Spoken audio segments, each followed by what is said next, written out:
I started working as a park ranger in late summer of 2013, right after my 29th birthday. I had just gotten out of a long-term relationship and was desperate to clear my head, maybe find a little solitude. I'd been living in Boise, bouncing between temp jobs and a failing attempt to get into wildlife biology. I'd applied for a seasonal ranger position in Montana, thinking I wouldn't even get a call back. But 3 weeks later, I was loading a beat-up Honda with everything I owned and driving north. The Bitterroot Range has always had this way of feeling older than it is. The mountains aren't the sharp, snow-capped types you see on postcards. They're forested, broad, quiet. People who've lived out there long enough say things feel too still sometimes. I didn't really understand what they meant until a couple months in. The ranger station where I was posted wasn't much more than a shed with a generator and a cot in the back. It sat up a few miles past the main trailheads and acted as a midway point for longer hikes. My job was simple: maintain trails, track wildlife activity, log foot traffic, and monitor weather equipment. I rotated weeks between that outpost and the main cabin, a bigger place further up the ridge, tucked deep in a pocket of old pine. That cabin had been built sometime in the late 60s, updated with solar panels in the early 2000s, but still pretty bare bones. One bedroom, a propane stove, an old hand pump for water, and no cell service. It was late September when I was assigned a 10-day stint up at that ridge cabin.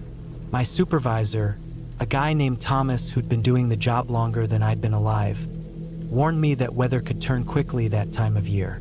I didn't think much of it, just packed extra food, my cold weather gear, and my small .308 rifle in case I ran into anything too curious. The hike up was long, about 12 miles, but quiet. No tourists that far out, and the trees were just beginning to drop their leaves. I reached the cabin by late afternoon. It sat like a square of gray shadow in a sea of green. The boards creaked as I stepped up onto the porch. The air was thin and sharp with that distinct pine-heavy scent. I dropped my pack just inside the doorway and took a minute to breathe it all in. The first 3 days passed without anything strange. I woke with the sun, took long walks down the boundary lines, and logged elk tracks, scat piles, and snapped branches. One morning, I found a pile of bones picked clean, too clean for scavengers, but I figured maybe a cougar had come through and dragged off the meat. Still, it seemed fast. The ribs were bleached almost white. I noted it and moved on. By the fourth night, the wind had picked up and temperatures dropped fast. I had layered up, lit the propane heater, and was reading one of the old paperbacks left behind by another ranger when I heard a faint tapping. I paused, listening. It was soft, barely there, and came in irregular spurts, like something brushing against the wood panels outside. I figured it was a branch in the wind or maybe snowmelt dripping from the roof. But the sound didn't go away. I waited a few minutes, then stood and pulled on my boots. I grabbed my flashlight and stepped outside. Nothing.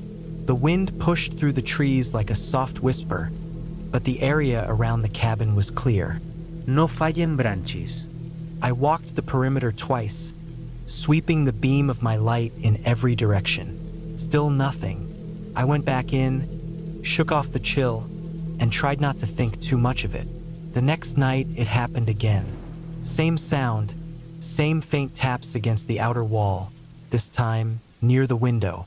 The glass was old, a little foggy, but I could see nothing on the other side. I stepped out again, flashlight in hand, and circled the cabin. No tracks, no animals. No fallen branches. Just me and the trees and the cold. On the 6th day, I found something out on the north trail that made my stomach knot. A pile of stones, not unusual in itself, except they were arranged in a perfect spiral, maybe 5 feet wide, with a freshly gutted rabbit at the center. Its insides were missing, not torn out like by a predator, but gone clean, like someone had cut it with a blade. I stared at it for a long time. I didn't have a radio up there, and my only satellite link was back in my pack inside the cabin. a cheap emergency beacon we were only supposed to use for injury or fire. I took a photo of the spiral with my camera, backed away slowly, and went straight back to the cabin. I locked the door, even though I knew locks didn't matter much out there. I didn't sleep much that night. The next day, I didn't leave the cabin. I sat on the cot with my rifle across my lap and stared at the window until my eyes burned. The trees outside swayed gently, but nothing moved. No birds. No squirrels. Just an oppressive silence. That night, I heard footsteps, not the scurrying of an animal, not the wind shifting a tree. These were slow, deliberate steps, crunching down onto frost-covered leaves. I sat frozen, my breath shallow. The steps circled the cabin once, twice, then silence. I didn't move until the sun came up. The moment daylight hit, I grabbed my rifle and pack and went to check around the cabin. I found tracks, human tracks, barefoot. I followed them out past the tree line until they vanished into a slope of hard rock. I didn't feel brave enough to keep going. My skin crawled. I could feel eyes on me, though there was no sound. Back inside the cabin, I checked the emergency beacon. Still functioning. I held my hand over the button, but didn't press it. Something in my head told me this wasn't an emergency. Not yet. Just fear playing tricks. That afternoon, I checked the rabbit spiral again. It was gone. The rocks had been scattered. Not kicked, just picked apart piece by piece. The blood was still in the dirt. I made it back to the cabin just as a light snow started falling. My boots were soaked.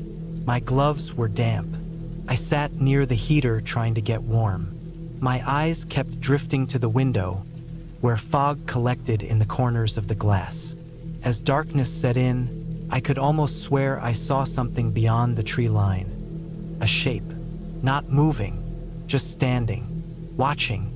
That night, the tapping came again. This time, it was at the back of the cabin. Slow, deliberate, almost like fingers dragging along the wood. I didn't check. I sat in the dark, holding the rifle tight, breathing through my nose so I wouldn't make noise. My ears strained for every creak, every shift of wood. And then, without warning, the tapping stopped, and the door handle creaked. Just a little, just enough to let me know someone or something had tried it. The door held. I hadn't just locked it. I had wedged a chair under the knob. Still, I sat unmoving until dawn broke. On the final day before I was scheduled to head back down the ridge, I packed everything before the sun even rose. I didn't eat, didn't make coffee. I just threw everything into my bag, slung the rifle, and left. I should have headed straight down the trail, but something made me go the long way, past the old dry creek bed and through a more open part of the woods. It added another hour to my hike, but I needed to avoid the spot where I'd seen the rabbit spiral. As I moved downhill, I found more signs, small ones. A notch in a tree shaped like a symbol I didn't recognize. Another gutted animal, this time a squirrel, nailed through both paws to a stump with twigs arranged around it like a crude crown. I didn't stop. I didn't take photos. I just moved faster. By the time I reached the base trailhead, I was shaking. Not from the cold, but something deeper. Something that had wormed its way into my gut over the last several nights. When I finally reached the ranger station, Thomas was there. He took one look at me and frowned. He asked if everything had gone smoothly. I just nodded. I didn't mention the footsteps, or the rabbit, or the gutted squirrel. I told him I'd had some trouble sleeping, maybe a touch of the flu. I took a hot shower, packed my things, and left for Boise that same day. I never went back. A few months later, I got a letter forwarded from the Montana Parks Department. They were closing that ridge cabin for maintenance after another ranger reported signs of vandalism. He'd found another spiral of rocks, another dead animal. I don't know who left them or why, but I do know this: it wasn't some harmless prank. Whoever or whatever was out there, they knew I was alone. They knew I was isolated, and they wanted me to know they were close. Sometimes, I wonder what would have happened if I'd opened the door that night. But I never will, and I never will go back.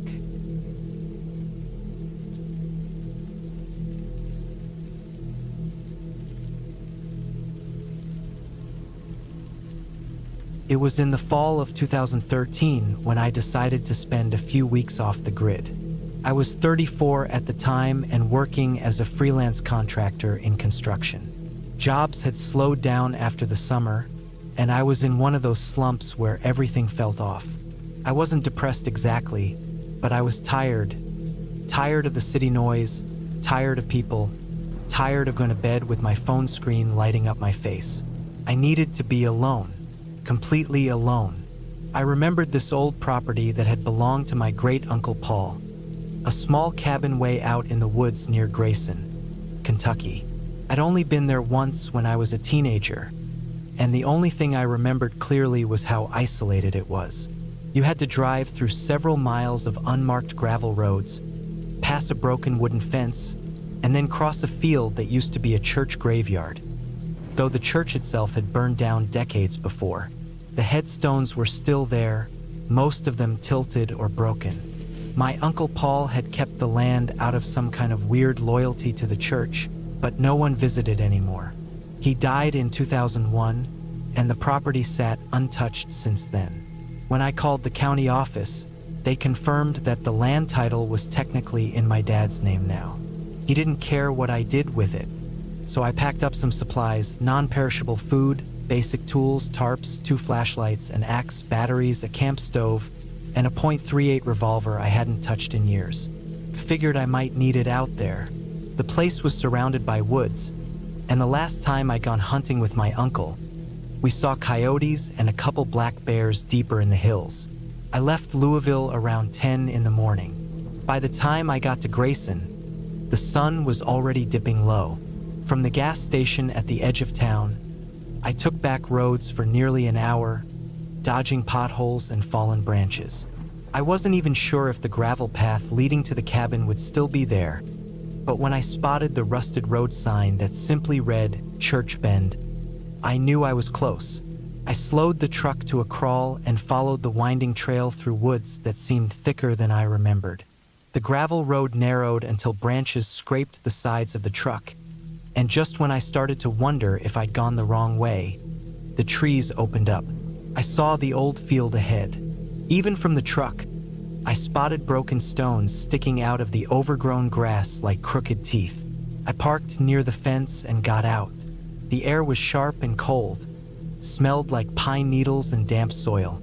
I hadn't seen another house for over 40 minutes, and there was no cell reception here.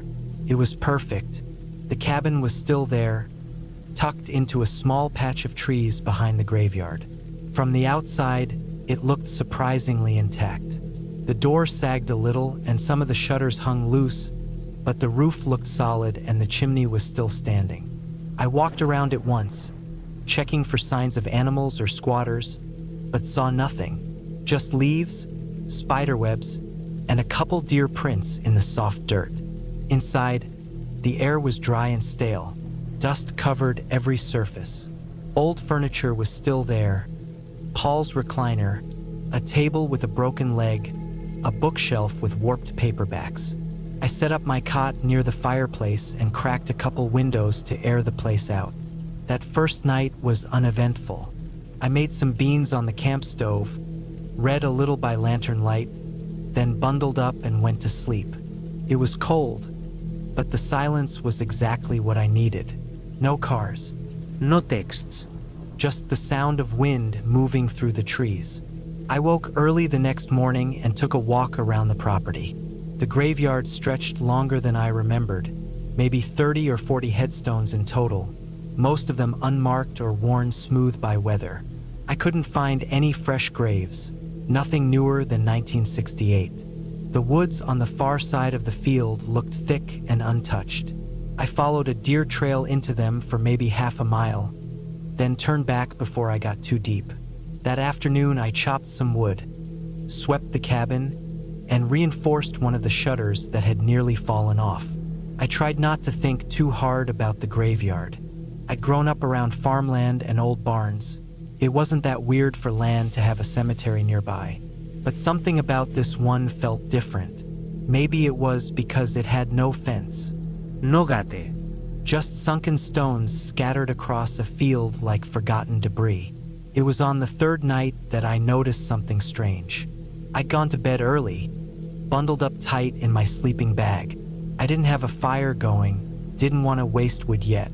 Around 2 a.m., I woke up needing to piss.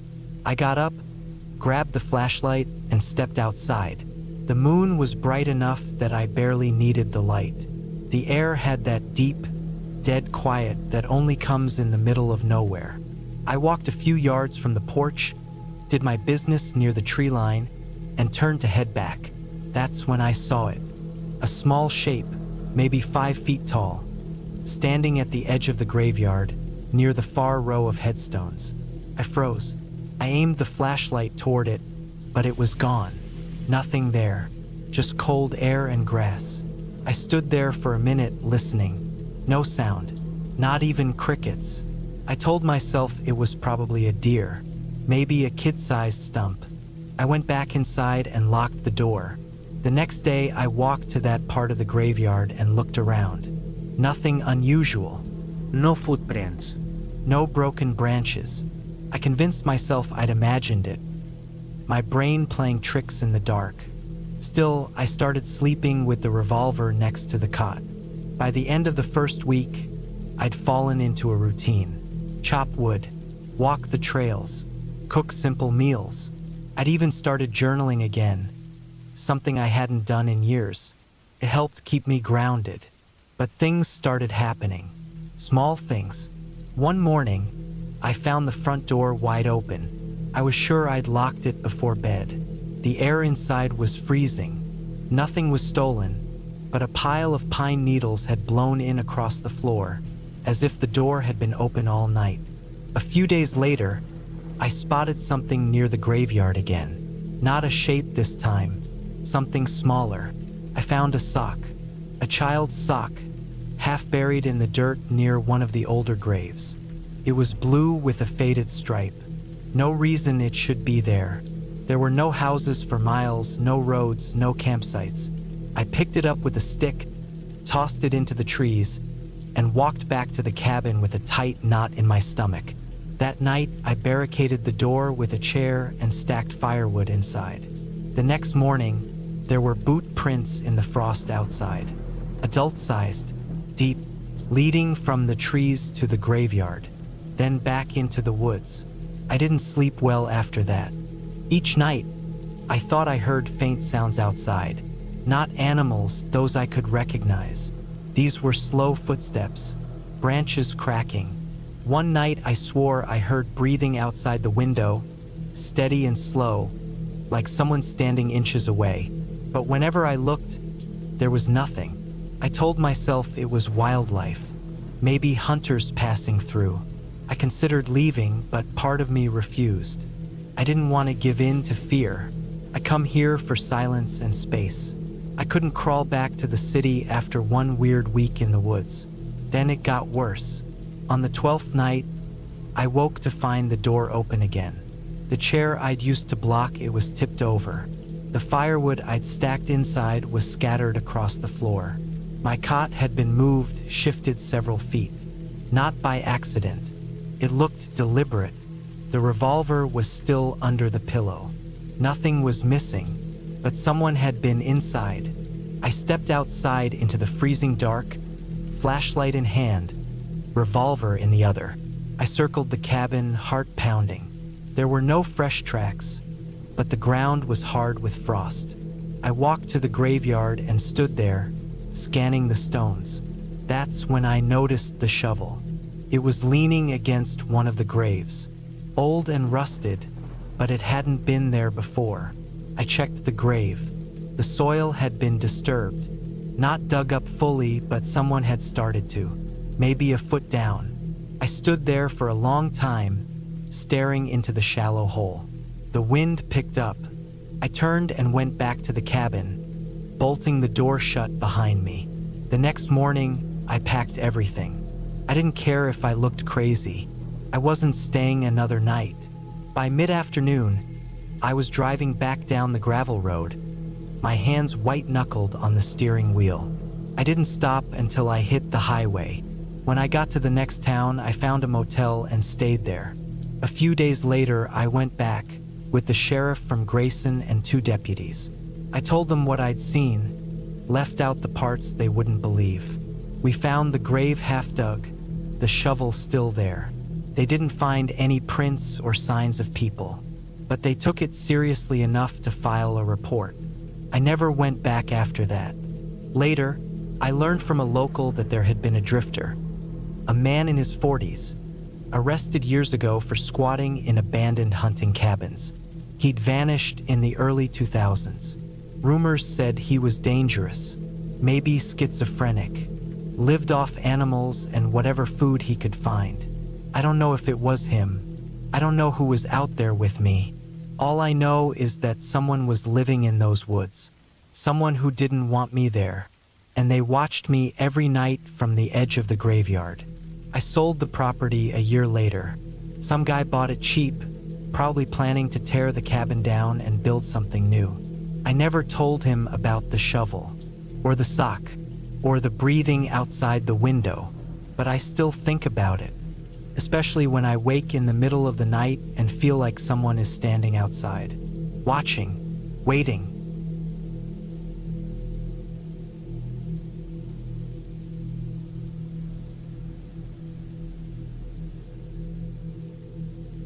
I was 27 when I decided to spend a month at my grandfather's old farm cabin, deep in the heart of northern Wisconsin. It was 1998, late spring, just before the full burst of summer.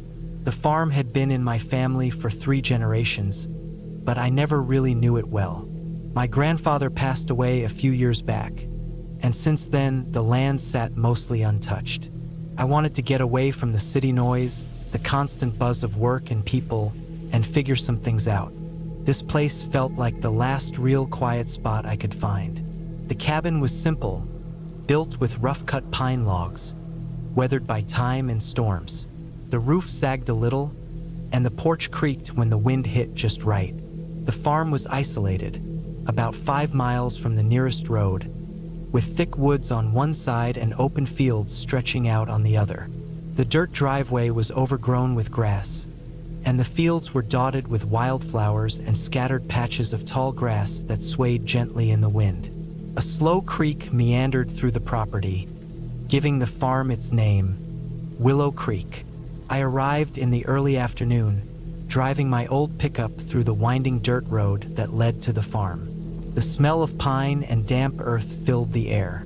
I parked next to the cabin and stepped out, taking in the silence. It was the kind of silence that feels heavy, like the world has paused. The only sounds were distant bird calls and the soft rush of the creek. The cabin's door was unlocked, the lock rusty from disuse. Inside, dust coated every surface, and the wooden floorboards creaked underfoot. The windows were grimy, letting in soft, muted light. The furniture was old and simple. A rickety wooden table, a couple of chairs, a small bed covered with a patchwork quilt, and a stone fireplace that looked like it hadn't been used in years. There was a worn metal stove in the corner for cooking and a basin for washing. I set down my bags and took a deep breath, feeling a strange mix of excitement and unease. That first evening, I gathered some firewood from the shed behind the cabin. The shed was falling apart, but it still held dry logs stacked in neat piles. The farm's fields began to darken as the sun dipped low, and the shadows stretched long and thin across the land. I built a fire in the fireplace and sat close, warming my hands. The cabin felt cold and empty, the walls echoing with quiet creaks and groans. I tried to settle in, unpacking the few things I had brought: clothes, a notebook, some canned food, and a flashlight. The nights were colder than I expected, and the silence pressed down harder once darkness fully settled. I found myself listening to every little noise, the rustling of leaves, the snap of twigs outside, the distant hoot of an owl. There was a weight in the stillness, like the farm held its breath. Over the next few days, I explored the property, clearing weeds from the garden patch, fixing the fence where the wire had broken, and checking the creek for fresh water. I started keeping a small journal, writing down thoughts and observations, though sometimes I couldn't find the words. The farm was beautiful, but lonely in a way that got under your skin. On the third night, things began to feel off. I woke up just after midnight to a faint sound outside the cabin. It was soft at first, like footsteps on dry leaves, but slow and deliberate. I stayed still, my heart pounding, staring into the dark window. The moon was just a sliver, casting pale light on the yard. The noise stopped, then started again, closer this time. I grabbed my flashlight and moved quietly to the door, peering outside. The beam cut through the dark, catching glimpses of the overgrown garden and the tall grass by the creek. Nothing moved. I stayed out there for a while, shining the light, but only the wind and the creaking trees responded. Eventually, I went back inside, locking the door and sliding the bolt home. The next day, I found the garden gate pushed open. The wire fence was bent outward in one spot. At first, I thought it might have been an animal, maybe a deer or a stray dog, but something didn't feel right. I spent the day on edge, checking the perimeter and repairing the fence again, this time more carefully. The feeling of being watched crept in, even when I was alone in the bright daylight. That night, the footsteps came again, but this time they were louder, and I heard a faint scraping noise near the back of the cabin. I stayed awake for hours, flashlight in hand, staring out the window. The farm felt alive in a way that wasn't natural, like it was hiding something. My nerves were tight, and sleep was impossible. Over the next week, the strange noises grew more frequent and bolder. Doors that I was sure I had closed were found slightly ajar in the mornings. My tools left on the porch were sometimes moved. Footprints appeared in the soft earth near the creek, too large for any normal animal, but oddly shaped, like someone had been wearing heavy boots. I told myself it was probably a prank by some locals, though I hadn't seen a single soul in days. One afternoon, while clearing brush near the creek, I found a crude fire pit with charred wood and ashes.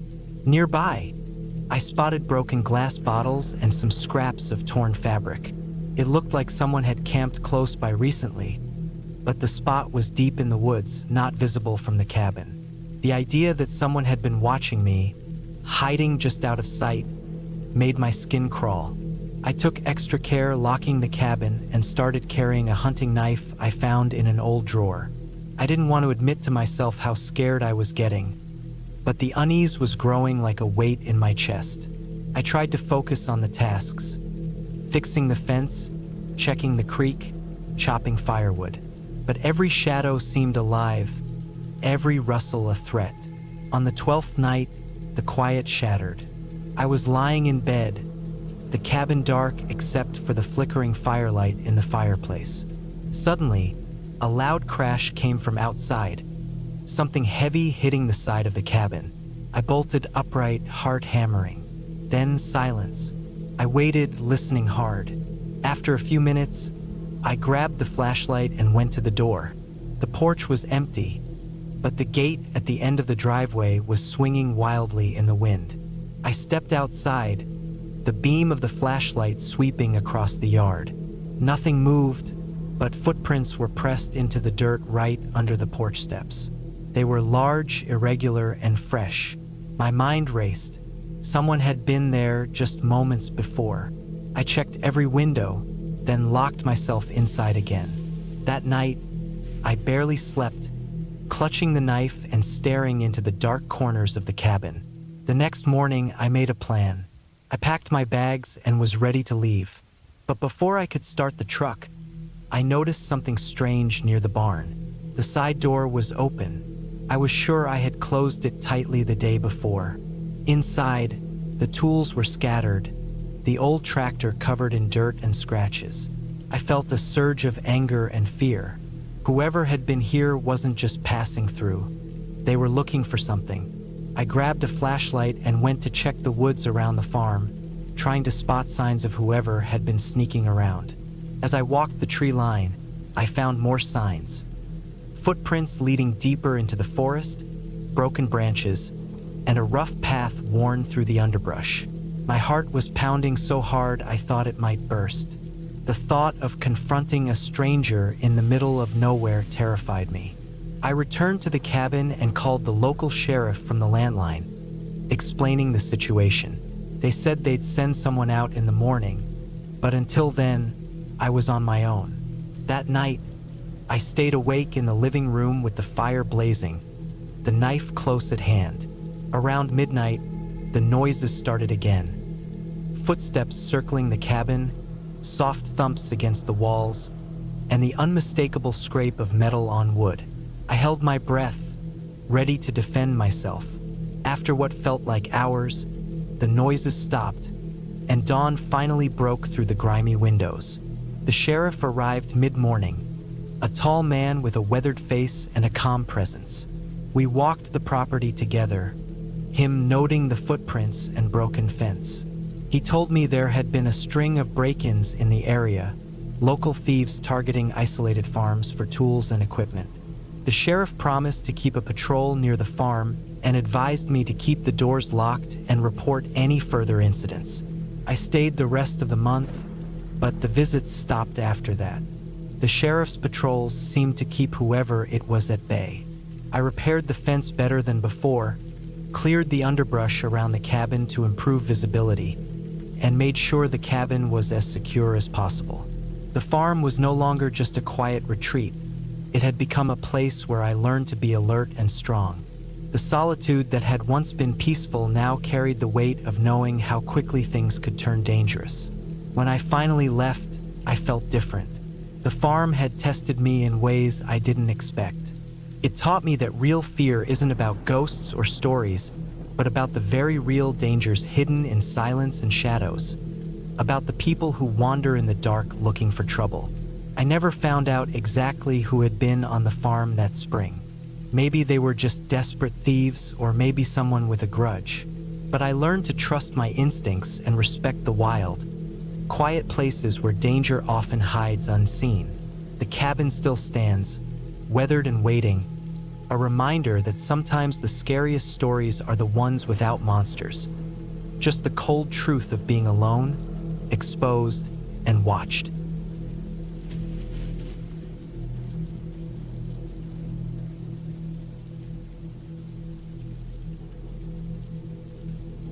It was early October 2016, and the leaves were just starting to change up north. I was 34, living in Pittsburgh, and going through a stretch where I needed to get away from everything. My job had been grinding me down, and things at home were tense. I was single, no kids, just me and my dog, Huck. He was a 7-year-old German Shepherd mix I'd adopted from a rescue in Ohio 2 years earlier. Big, quiet, and loyal in that intense, unreadable way shepherds can be. I'd rented a small cabin in north-central Pennsylvania, in a patch of land owned by an old friend's cousin. It wasn't listed online. Just a little wooden place he used for hunting a few times a year, with no electricity, no cell service, and no one around for miles.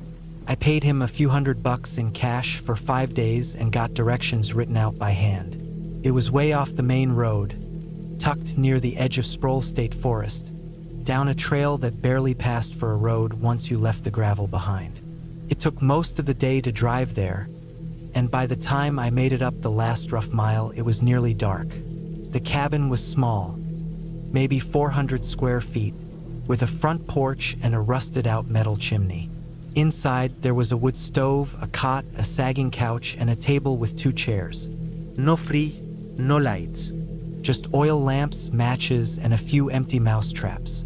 I unpacked the cooler, lit a lamp, and laid out my sleeping bag on the cot. Huck sniffed every inch of the place, then settled at the foot of the bed like he always did. I remember thinking it felt good to be out there, away from everything. No noise but the wind and the soft sounds of leaves falling. The first night passed quietly. It got cold enough that I had to feed the stove around midnight, but other than that, it was still. Huck didn't bark or growl, which usually meant nothing came too close. I trusted his instincts more than my own. The next day, I took him hiking. There were no trails marked, but the woods were open enough to walk through. We found a ridge that dropped into a long valley with a creek running along the bottom. Everything smelled sharp and wet. I saw a few deer, a raccoon, and some kind of big bird I couldn't name. We hiked for a few hours, then looped back. It was maybe 2 in the afternoon when I spotted something odd near the cabin. At first, I thought it was just more fallen branches or old firewood someone had stacked, but the closer I got, the more I saw it wasn't right. There were small piles of stones arranged in shapes, circles mostly, a few with straight lines leading out of them like compass points. Maybe 10 or 12 piles, each about the size of a dinner plate, set into the soft dirt and moss behind the cabin. I'd walked around that side the night before when I let Huck out and hadn't seen anything. I don't know what I thought. Maybe I figured it was some kind of old marker from hunters, or maybe just some kid who stayed here once and played around with rocks. I kicked one over without thinking. Huck didn't react. He just stood there staring into the trees. Later that night, just after dark, I was making some soup over the stove when Huck stood up. No sound. He just stood, ears up, facing the window. I paused and listened. Nothing. A few minutes passed and he growled once, low and short. Then he went quiet again. I put the soup down and opened the door. The woods were dark, thick shadows, and no moon yet. I had a flashlight, but I didn't turn it on.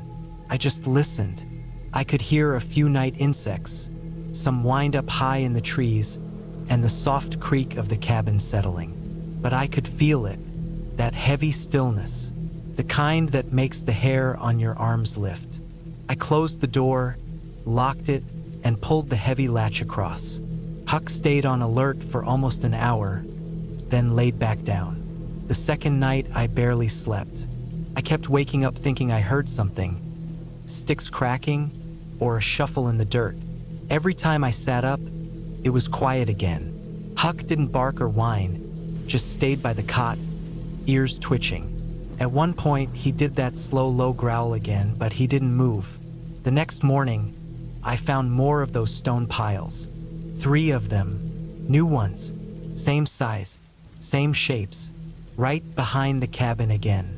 I knew they weren't there the day before. I took pictures on my phone even though I had no service. I stared at them for a long time trying to figure it out. Maybe some local kids? Hikers? But how would they even know I was out here? I hadn't seen a single person since leaving the highway. No cars, no voices, no distant sounds of anything human. I walked out a ways with Huck, trying to spot any other camps, any old tree stands, anything that would tell me someone else had been through. I didn't see anything. That evening, I set up a kind of perimeter with some fishing line I found in a drawer inside the cabin. I tied it between trees low to the ground, hoping I'd hear it snap if anyone came close. It felt stupid while I was doing it, but it was all I had. I didn't bring a gun, just a hatchet and a big hunting knife I kept near the bed. I didn't start a fire that night. I didn't want to draw attention. I ate cold food and sat in the dark. Huck stayed close, watching the door. Around midnight, I heard it, the soft crunch of footsteps. Not animals, not squirrels or raccoons. These were slow, heavy steps, couple at a time. Then nothing. Then a few more, always circling. Huck stood, stiff as stone, and stared at the door. His lip curled. He didn't bark, just growled, the deepest I'd ever heard. I waited, holding my breath, knife in hand. The footsteps never came closer than maybe 20 feet. I couldn't see anything through the window, just black trees and fog on the glass. After maybe 20 minutes, they stopped. In the morning, all the fishing line was gone, cut clean in 3 places, not broken, not snapped, clean cuts like with scissors or a knife. Another stone pile sat dead center on the front step. I packed. I didn't even think about it. I threw everything into the car as fast as I could. I kept the knife on my belt and didn't let Huck out of my sight. I didn't even check the back of the cabin. I just loaded up and started driving. The dirt trail was worse than I remembered, full of sharp rocks and tight turns. I had to go slow. Less than 2 miles in, I saw something off the trail, something shiny. I stopped. It was a trail camera, one of those hunting motion cameras strapped to a tree with a camo box. I only noticed it because the sun caught the lens just right. It had a thick strap and a fresh battery pack. It wasn't there when I drove in. I would have noticed. It was aimed right at the trail. I didn't touch it. I kept driving. It took 4 hours to reach a main road. I stopped at a gas station, used the bathroom, and just stood there at the sink staring at myself. Huck was in the car, looking back toward the woods. I called the guy who owned the cabin and told him something was wrong up there. He just laughed like I was being dramatic, said the land was empty for miles, said the stone piles were probably just old markers or hippie crap. He told me people spook themselves in the woods all the time. Maybe, but I never went back. I didn't tell anyone else.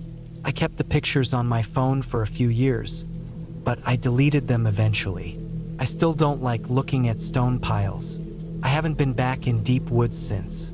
Huck passed away 2 years ago, right before Christmas. He was 12. I had him cremated and kept the box on my shelf. Sometimes I still dream about that cabin. The cold, the silence, the crunch of footsteps outside the door. And the worst part of it all, the part one try not to think about, is that Huck never barked. Not once. He always barked when people got close. Whatever was out there, it wasn't walking like it wanted to be noticed. It was watching, waiting, careful, and it knew how not to make a sound.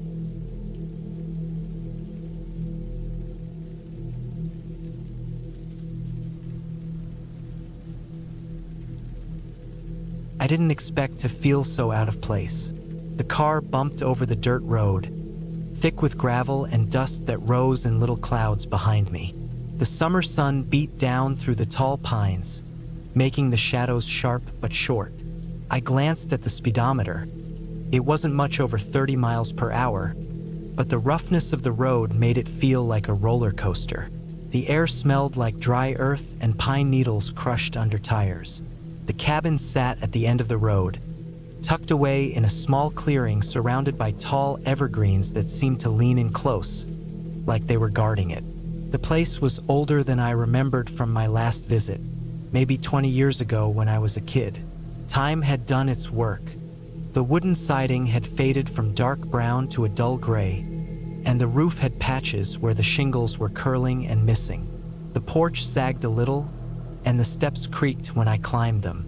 Still, it was home to my memories, and now, for a few days, it would be my refuge. I had come here to escape. My job was draining me. The city was loud and relentless, full of people rushing around with their own problems and no time to notice you. Here, in the middle of the woods of northern Vermont, I thought I could find a bit of peace, maybe figure out what was next for me. Inside, the cabin smelled of old wood, dust, and something faintly like the scent of my grandma's lavender soap. The furniture was rough and plain. A wooden table, a few chairs, an old couch with faded cushions, and shelves with dusty books and some family photos. A single light bulb hung from the ceiling, but the windows let in enough afternoon sun to warm the room. I set my bags down and opened the windows wide, letting the fresh air in. The first night came quickly. I cooked a simple meal on the small stove, the kind that used propane tanks stored outside. The flames flickered orange and yellow as I stirred canned beans and boiled some water for coffee. Outside, the woods settled into silence, broken only by the occasional call of a distant bird or the rustle of leaves in the evening breeze. I sat on the porch steps after dinner, drinking my coffee, watching the stars begin to prick the dark sky. The forest was still, but it felt heavy somehow, like the trees were waiting, watching. I told myself it was just my imagination, tired from work and the city noise. That night, I heard something outside the cabin. Not the usual night sounds, the small animals and birds, the wind through the trees. It was heavier, slower, a crunching on the gravel path, then a pause, like someone was standing just beyond the edge of the clearing. I held my breath, eyes straining in the dark, but saw nothing except shadows dancing in the moonlight. I didn't sleep well. Every creak of the old cabin, every whisper of wind, felt louder, closer. The next morning, I checked the perimeter. Nothing seemed out of place. No footprints, no signs that someone had been here. Just the soft earth and pine needles. As the days passed, I settled into a quiet routine. Mornings spent chopping wood for the stove. Afternoons hiking along narrow trails that curled through the dense forest. Evenings reading by the fire. The cabin felt like a small island of calm. Yet that feeling from the first night lingered, like a shadow behind my thoughts. One afternoon, I found broken branches near the creek not far from the cabin. At first, I thought a deer had passed through, but the breaks were too deliberate, too low, like someone had pushed through the bushes quickly. I scanned the trees, but saw no one. I told myself again it was probably just a bear or some other animal, but a small knot of unease settled in my stomach. I decided to double-check the locks on the doors and windows. The cabin was old and not very secure, just simple latches that didn't feel like much of a barrier. I also moved some of the heavier furniture to block the doors at night. I didn't want to admit I was scared, but I was. On the fourth night, the noises returned. This time, louder, more persistent. Footsteps on the gravel, this time accompanied by faint snapping of twigs closer to the cabin. I grabbed the flashlight from the kitchen drawer, flicked it on, and shone it toward the dark edge of the clearing. There was nothing, but the feeling of being watched grew. I stayed on the porch, flashlight sweeping the trees until I felt my arms grow tired and the cold night air seep through my thin jacket. Eventually, the noises stopped, and I forced myself back inside, locking the doors behind me. I tried to tell myself it was just some local kid messing around, or maybe a hunter who had wandered too close, but the unease gnawed at me. The next day, I took a longer walk, further from the cabin, trying to clear my head. The woods were beautiful and peaceful, with sunlight filtering through the branches and birds singing high above. I even found a small, hidden pond, a quiet, glassy pool surrounded by ferns. For a moment, I felt that peace I'd been craving. On my way back, I noticed something on the path, an old, rusty hunting knife partially buried under the dirt and leaves. It looked ancient, but it was sharp and heavy. I picked it up, turning it over in my hand. Why was it here? I slipped it into my backpack, thinking I might keep it for protection. That night, I slept lightly. The shadows outside seemed deeper. The wind picked up, rattling the cabin's old window frames and shaking the door latch. I checked every lock twice. Suddenly, in the middle of the night, a loud thump jolted me awake. Something heavy had struck the side of the cabin. I grabbed the flashlight and the hunting knife from the backpack and crept toward the door. The moonlight spilled across the porch, and I saw deep marks in the wood, long scratches, as if something had tried to force its way in. My heart pounded. I stayed inside, shining the flashlight out into the blackness, but there was nothing visible. The next morning, I found more signs. Footprints in the mud near the cabin, too large and too human to be an animal. They were fresh, leading away from the porch into the dense woods. I followed them a little, but they disappeared near a rocky ridge. I packed a small bag and decided I needed to leave soon. The isolation, the strange noises, the marks. Something was not right. The cabin was no longer a refuge. It felt like a trap. Before leaving, I called my cousin, who lived about an hour away in the nearest town. I told him what was happening. He promised to check the cabin while I was gone. That night, I barely slept. The noises came again. Footsteps, the scratching, and now a low murmur that I couldn't understand, almost like whispered voices. I sat by the window, knife in hand, waiting for dawn. When morning came, I packed quickly, then stepped outside. The forest was calm again, but I didn't trust it.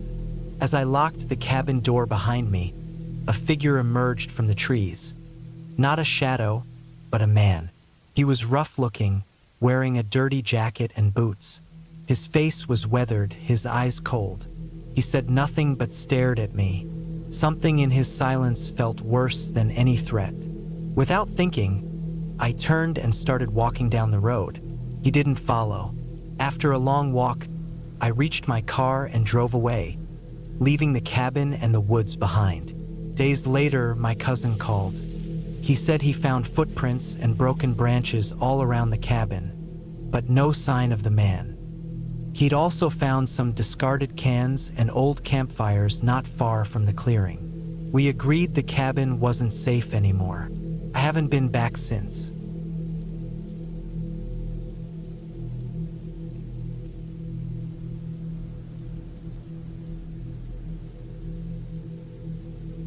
It was the summer of 2003 when I decided to take a break from my city life and spend some time alone in the woods. I was 34 years old, working as a graphic designer in Chicago. Life had been overwhelming. Long hours at the office, constant noise, and the pressure of deadlines. I needed a quiet place to think, somewhere untouched by the city's chaos. That's how I ended up renting a small cabin in the middle of nowhere, deep in the forests of northern Minnesota, near a place called Black Pine Ridge. The cabin was old but sturdy, built sometime in the 1950s by a local logger. It sat at the end of a gravel road that twisted through the dense pine forest for miles. I rented it from a man named Carl, who lived in a nearby town about 20 miles away. He warned me the area was remote, with little cell phone service, and that I should be prepared to fend for myself. That was exactly what I wanted. I arrived just as the sun was setting, driving my old pickup truck along the narrow dirt path that led up the ridge. The forest was thick and dark, and the tall pines towered over me like silent giants. The air smelled fresh but carried a faint hint of decay, rotting leaves and moss. When I pulled up to the cabin, I saw the wooden porch, weathered and cracked from years of wind and snow, and the windows were dusty but intact. Inside, the cabin was small and simple. A single room with a wood stove, a small kitchen area with a rusty sink, a table, and a cot pushed into one corner. There was no electricity, just a few oil lamps and a pile of firewood stacked neatly next to the door. Felt good, bare bones, honest. I unpacked my things slowly, enjoying the silence. No traffic, no sirens, just the faint sound of wind rustling through the branches outside. The first night passed quietly. I built a fire in the stove, cooked some canned beans and rice, then lay back on the cot and stared at the ceiling. The only sounds were the crackle of the fire and the occasional hoot of an owl outside. I felt at peace. The next morning, I woke early to a bright sky. The forest was alive with birdsong and the smell of pine resin. I took my backpack and headed out on a small trail that ran behind the cabin, hoping to explore. The trail was narrow, covered with fallen needles and broken twigs, and it wound deeper into the woods. As I walked, I noticed the silence in the forest was different from the city. Here, it wasn't empty but full of subtle sounds. Leaves shifting underfoot, distant woodpeckers tapping on trunks, a squirrel scurrying up a tree. The sunlight filtered through the canopy, creating dappled patterns on the forest floor. I spent the day hiking, drinking water from a small stream, and watching the wildlife. At one point, I saw a deer grazing near a clearing. It looked at me with big, cautious eyes before darting into the trees. The peace of the forest was intoxicating. By the third day, I was settled into a rhythm. Wake up early, explore, gather wood, cook simple meals, and read by the fire at night. The isolation was exactly what I needed to clear my mind. But then, on the evening of the fourth day, something changed. I had been sitting on the porch as the sun dipped below the horizon. The air grew cooler and the shadows lengthened. Suddenly, I heard a noise. Not the usual forest sounds, but something else. A soft, slow crunching of footsteps on gravel from the direction of the road. At first, I thought it was another hiker or perhaps Carl coming by to check on the cabin. But the gravel road was miles from any neighbor, and Carl had said he wouldn't come unless I called him. No one knew I was here except him. I stood up and looked toward the road. The dusk made it hard to see far, but I could make out a vague shape moving slowly between the trees. It was too big to be a deer or any wild animal. My heart rate quickened. I grabbed my flashlight and stepped off the porch, shining the beam down the road. The figure stopped. I couldn't tell if it was a man or a large animal. The trees blocked most of my view. The crunching sound stopped. Then after a few moments, I heard soft thuds like heavy boots on dirt. I retreated inside quickly and locked the door, pulling the curtains closed. I stared at the window, heart pounding, waiting to see if the figure would come closer. Nothing happened for a while. Then the crunching started again. Slow steps moving toward the cabin, circling around it. I held my breath.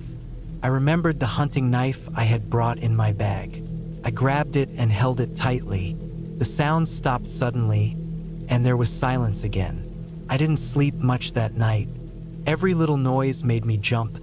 The wind, the creaking of the cabin, twigs breaking outside. I kept the door locked and my flashlight nearby.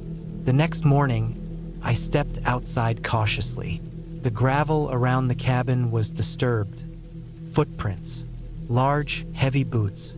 They circled the cabin but didn't come closer than 10 feet from the porch. I examined the prints carefully.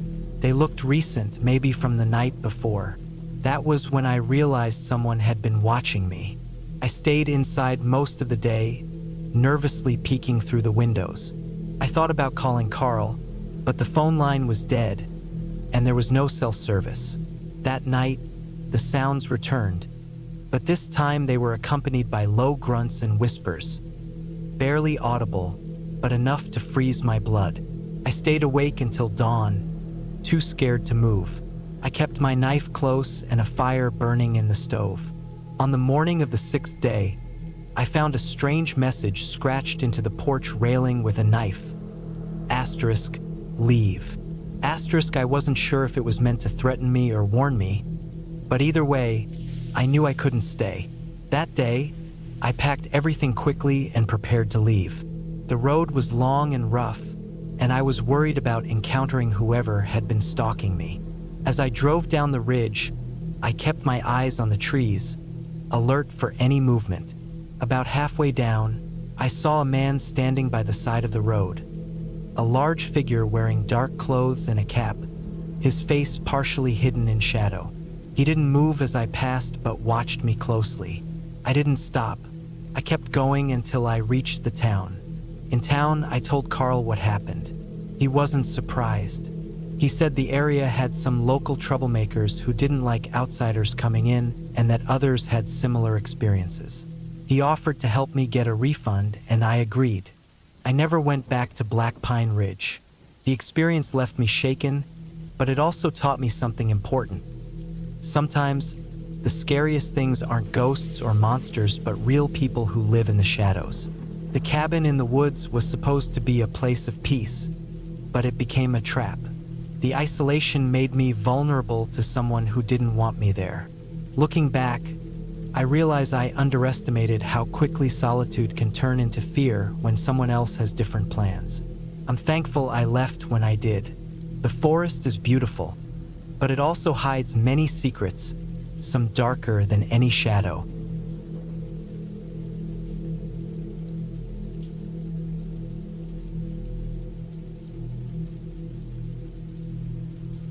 My name is Mark, and this story took place in the late fall of 1996. I was 27 then, working construction in northern Idaho. I don't remember exactly how I got the idea to spend a weekend out in the woods by myself, but I think it was partly because I wanted to get away from the noise of the city and partly because I needed a break from work. The air in Spokane, where I lived, was thick with dust and smoke from the fires burning all around the state that fall, and my lungs were sore. I wanted fresh air, quiet, and solitude.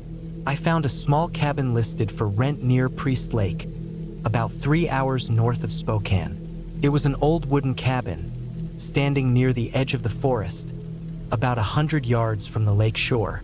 The cabin didn't have electricity or running water, which was perfect for what I wanted. No distractions. The owner said it was used mostly by fishermen and hunters during the summer and fall. I booked it for 3 days and planned to hike, fish, and just be alone. I arrived on a cold Thursday afternoon. The leaves on the trees were already turning rusty orange and yellow, and a thin layer of frost covered the ground. I parked my old pickup truck at the gravel road's end, where the cabin sat. The place was quiet except for the occasional call of a distant bird or the faint rustling of branches in the wind. The cabin was small, about 15 feet by 20 feet, with a porch that creaked under my boots. The wood was dark and weathered, soaked with years of rain and snow. The door had a rusty latch, and inside, the smell was musty but not unbearable. A wood stove sat in the corner, cold and empty. A rough wooden table and 2 chairs were pushed against the wall, and a simple bed frame with an old mattress stood in the back corner. I unpacked my gear slowly, laying out my sleeping bag, fishing rod, and supplies. The sun was already dipping behind the trees by the time I got the fire going outside. I stacked some dry logs and lit the fire, watching the flames crackle and spit. The heat was comforting in the chilly air. That first night was quiet and peaceful. I slept with the windows open a crack, the cool breeze whispering in through the trees. I woke a few times to the sounds of animals moving nearby but never felt unsafe. This place felt remote but not lonely. The next day, I hiked along the lake shore and tried fishing, though I didn't catch much. The water was cold and clear, reflecting the overcast sky. The woods around me were thick with pine and fir trees, their needles soft underfoot. I walked slowly, trying to take in every detail. The sound of the wind through the branches, the sharp smell of pine sap, the crunch of leaves and twigs beneath my boots. That evening, after a simple meal of canned beans warmed on the fire, I decided to explore a little further into the woods behind the cabin. The trees grew denser, the light fading fast. I moved carefully, following a faint trail marked by old blazes on trees. The forest smelled damp and alive. That's when I first noticed it, the faint, rotten smell. It was subtle at first, almost like something dead and wet buried beneath the forest floor. I stopped, sniffing the air. The smell grew stronger, sour, and heavy. I looked around but saw nothing unusual. No broken branches or animal tracks. I kept walking, the smell now unmistakable. It was thick and unpleasant, like decay. My heart started to beat faster. I told myself it was probably just some dead animal carcass, a deer or something that had died days ago. But as I walked on, the trail opened into a small clearing. In the middle of that clearing was an old, abandoned cabin. It wasn't on any map I had, and the rental owner never mentioned it. The wood was gray and rotten, with chunks missing from the walls. The roof sagged, and the door hung open on rusted hinges. Curious but cautious, I stepped closer. The rotten smell was much stronger now, making my stomach turn. I pulled out my flashlight and shined it inside. The beam caught something lying on the floor, something pale and twisted. I dropped my pack and stepped back, heart pounding. It was a body, not just any body but a man or what was left of one. His clothes were torn and filthy, face swollen and unrecognizable. His hands were stretched out, frozen in a grim, claw-like gesture. The skin was grayish and shriveled, and the air around him buzzed with flies. I swallowed hard and tried not to panic. My mind raced with questions. Who was this? How long had he been there? Was this some kind of crime scene? My instincts screamed at me to leave immediately and call the police. But before I turned around, I noticed something else. Next to the body on the floor was a small, soaked notebook. I stepped closer again and picked it up, careful not to touch the body. The pages were waterlogged and stained, but some writing was still visible. The words were faint but readable. It looked like a journal, a last record of someone trapped or lost in these woods. I read bits here and there, the handwriting shaky and hurried. I don't know how long I've been here. The food ran out days ago. The cold is unbearable. I hear them outside, moving in the dark. I'm scared. If anyone finds this, please help. The last page was smeared with blood and dirt, the words trailing off into scratches. I closed the notebook, heart heavy. I realized the man must have been lost or trapped here for days or weeks, left to die alone in this forgotten cabin. I felt a deep sadness mixed with fear. This place held a secret no one had found until now. I took out my phone to call the sheriff, but there was no signal. I was too far in the woods. I would have to drive back to the main road to get help. I took a deep breath and stepped away from the cabin, leaving the body behind but not forgotten. When I got back to my rental cabin, I couldn't sleep. I kept thinking about the man and his last days in that cabin. I decided that in the morning, I would report what I found. The next day, I drove down the gravel road to the ranger station. I told the man inside what I saw, gave him the location, and handed over the notebook. The ranger looked grave and called the sheriff's office. By evening, a search team arrived with forensic experts. They cordoned off the old cabin and began their work. I stayed back but watched from a distance. Later, I learned that the man had been a missing hiker from Washington who disappeared months earlier. His body was finally found because of me. It haunted me for a long time, thinking about how close I was to becoming part of a forgotten story in those woods. I realized how fragile life is and how easily someone can vanish without a trace. The experience changed me. I stopped taking nature for granted and learned to respect its power and silence. The dead man's cabin became a reminder that sometimes the wilderness holds dark secrets, but it's up to us to uncover them and give them a voice.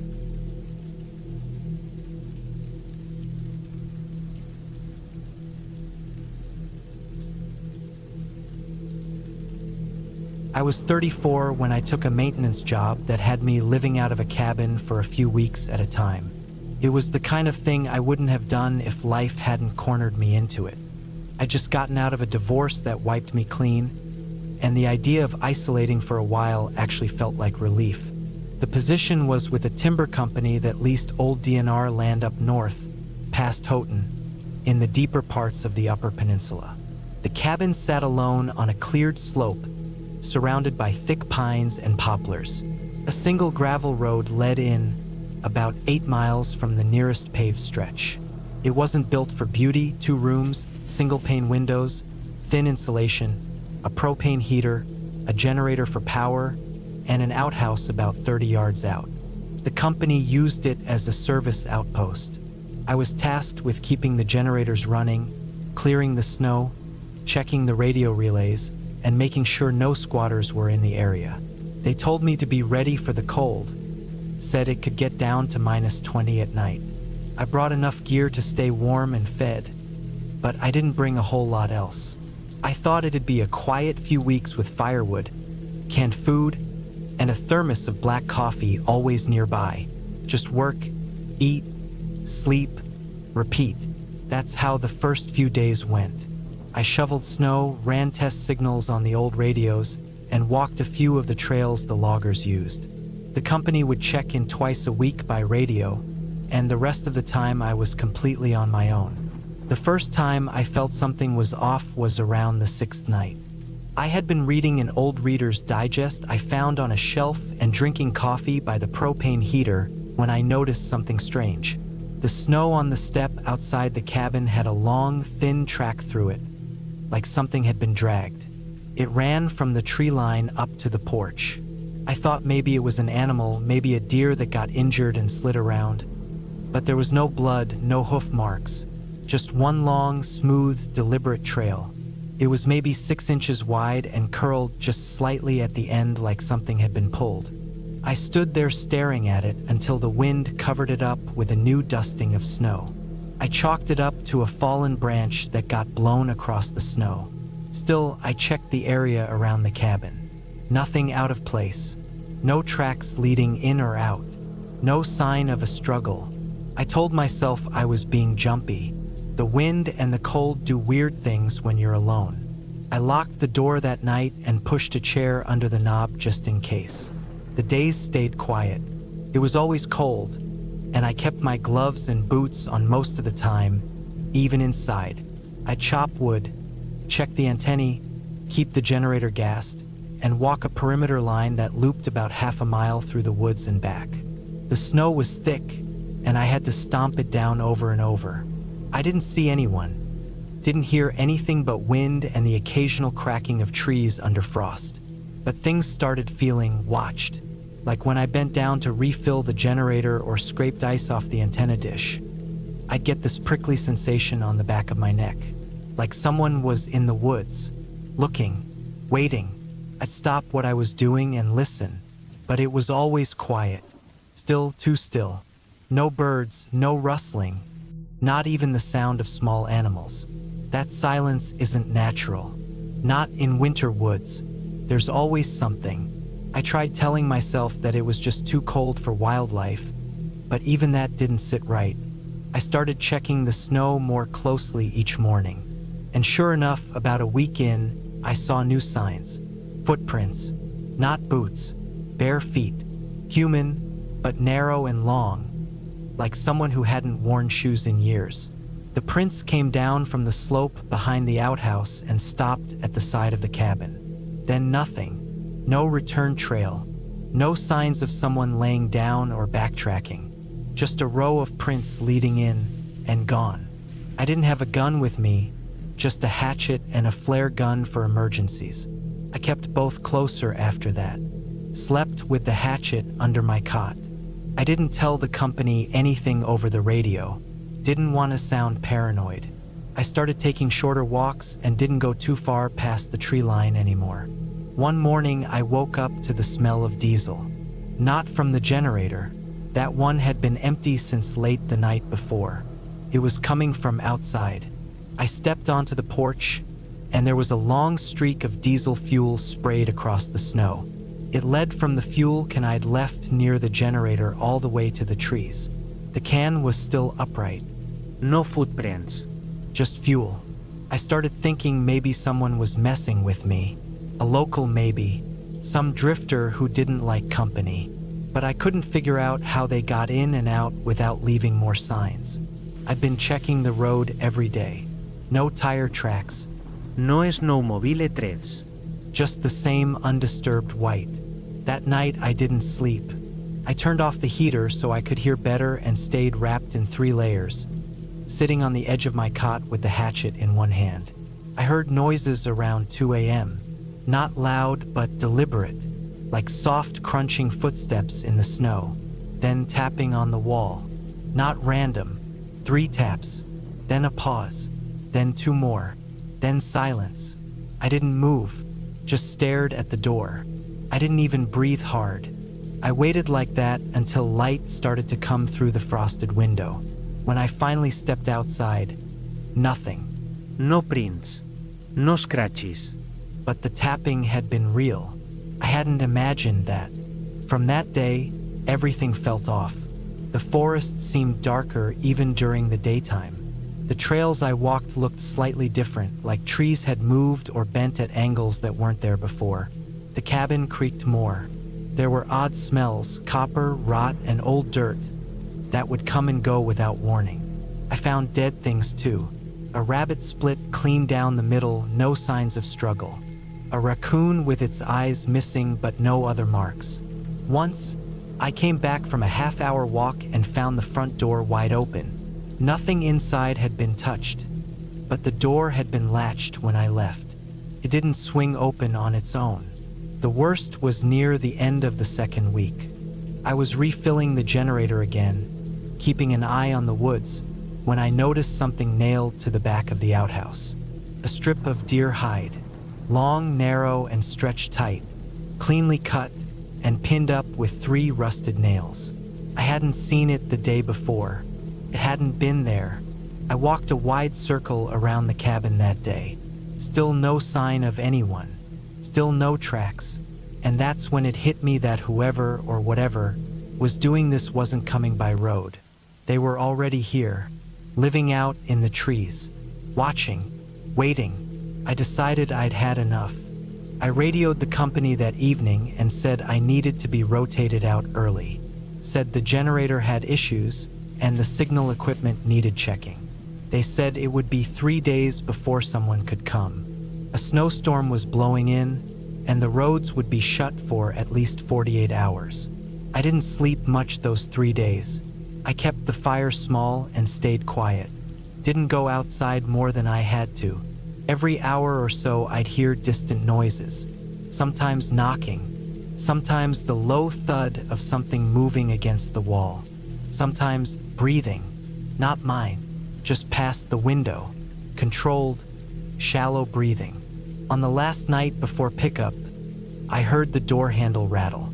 Once, then again, then a slow, heavy pressure against the door like someone was leaning on it. I stood there frozen, holding the hatchet in my fist, not moving an inch. The pressure stopped after maybe 10 seconds. Then silence. I didn't sleep, just waited for daylight.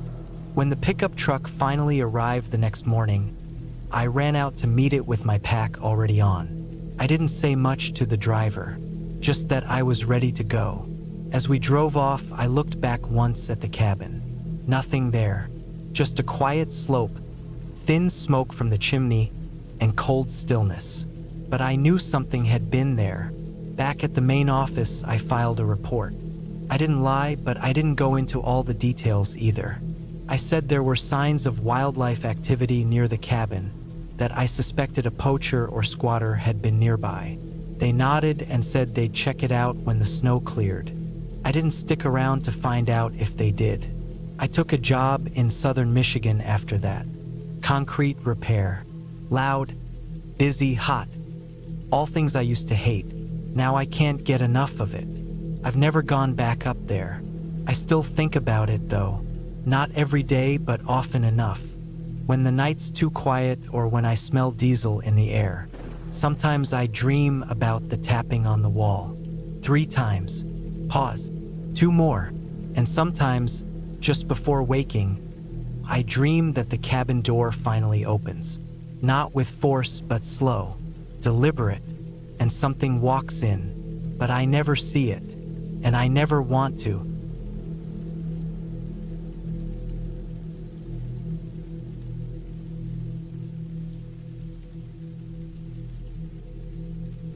It was late September of 2016 when I decided to take the long road back from a contracting job near the Oregon border. I was 43 then, tired in a way that seeps into your bones, and I thought taking the mountain route down through Northern California might give me some peace. I just wrapped up 4 weeks of grueling work on a roofing project in Medford, and I didn't feel like dealing with the highway traffic back through the I-5 corridor. I wanted silence. I wanted pine trees and winding roads, and something that felt a little more human than billboards and fast food chains. I didn't plan on passing her cabin. In fact, I hadn't thought of her in months. We'd been divorced for almost 6 years, and I thought I'd buried everything about that part of my life in a locked room in the back of my mind. Her name was Anna. We were married for 9 years. She bought the cabin before we split, a place up in Siskiyou County, tucked along a forgotten dirt road that peeled off State Route 3. I helped her finish the inside before I moved out. It wasn't really a shared project, but I put in the effort, laid the pine flooring, built out the kitchen shelves, stained the deck. I had my hands in that place even if I never spent a night there after the divorce. The sun was hanging low when I turned onto the road that led past her place.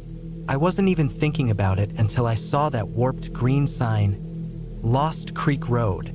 My stomach did a strange little turn. I told myself it was just curiosity, maybe even nostalgia. I hadn't been down this road in half a decade, and part of me just wanted to see it again. Just a glance, I told myself. Nothing more. The road hadn't changed much. Still narrow, still bumpy, still lined with tall pines on both sides like walls closing in. My truck kicked up clouds of dirt behind me as I eased around the bends. There were no other vehicles, not even tire marks. This road had always been quiet, which was part of the reason Anna picked it in the first place. Her cabin sat about 2 miles in, a squat little A-frame with dark brown siding and a wide porch. I slowed as I approached. It looked abandoned. That's the first word that came to mind. The windows were dark, and the grass had grown up in patches around the gravel drive. One of the gutters had come loose and hung down like a crooked arm. The mailbox was missing entirely. I rolled to a stop just before the driveway. My hands stayed on the steering wheel, fingers tightening without me meaning to. The place gave off a feeling. Not fear exactly, but something close to it. Unease, maybe, or tension, like the kind of quiet you get just before a thunderstorm. I stared at the front door, half expecting to see her walk out, even though I knew she'd moved to Reno years ago. After a few minutes, I pulled in. I don't know why. Maybe I needed to see it up close. Maybe I wanted to remind myself it was just wood and nails, that it didn't have anything left in it. I parked just off the side and got out. The air smelled like dry leaves and pine sap. Evening was coming in fast. I stood there for a while, not moving, just looking at the place. The shutters were partly closed, and one of them had a hinge broken off. The whole place looked like it hadn't been lived in for a long time. I walked up the front steps.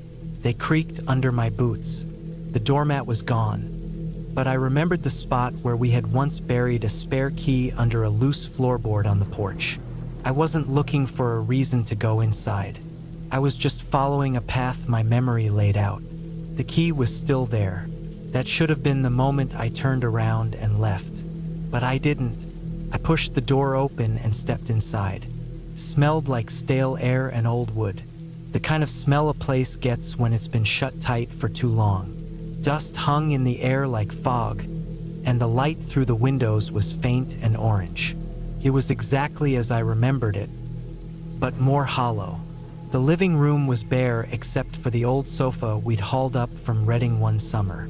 A thin sheet covered it, and when I lifted it, I saw the fabric was faded and moth-eaten. The wood stove in the corner was still intact, though the pipe looked rusted around the base.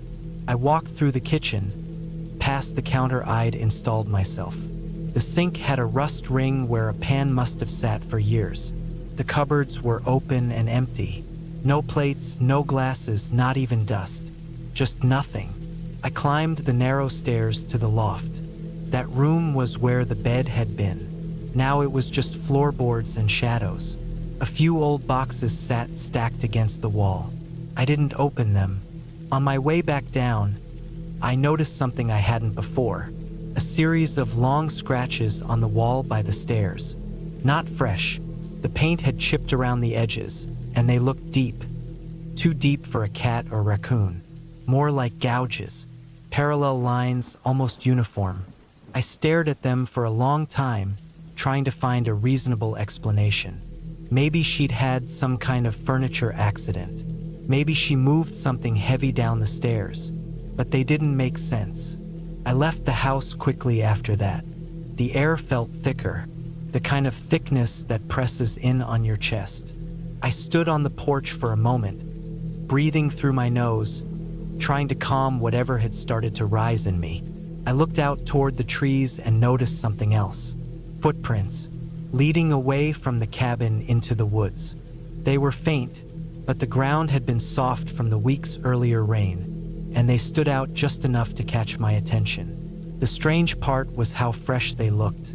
Not crisp, but recent enough that the edges weren't washed out. No boot tread either, just smooth-soled impressions. Bare feet. I followed them. They led down past the clearing behind the house, through the tall grass and into the tree line. I kept walking, part of me yelling to stop. The rest of me pulled forward like I was caught in a loop I couldn't break. The prints led through the pines, around a small bend in the hill, and into a tight space between two granite outcrops. I had to squeeze through sideways, scraping my shoulder against the rock. On the other side was something I hadn't seen before. A hole, maybe 6 feet across, almost perfectly round, like someone had dug it with a machine, but the area around it was untouched. No tracks, no equipment, just the hole. It wasn't a well.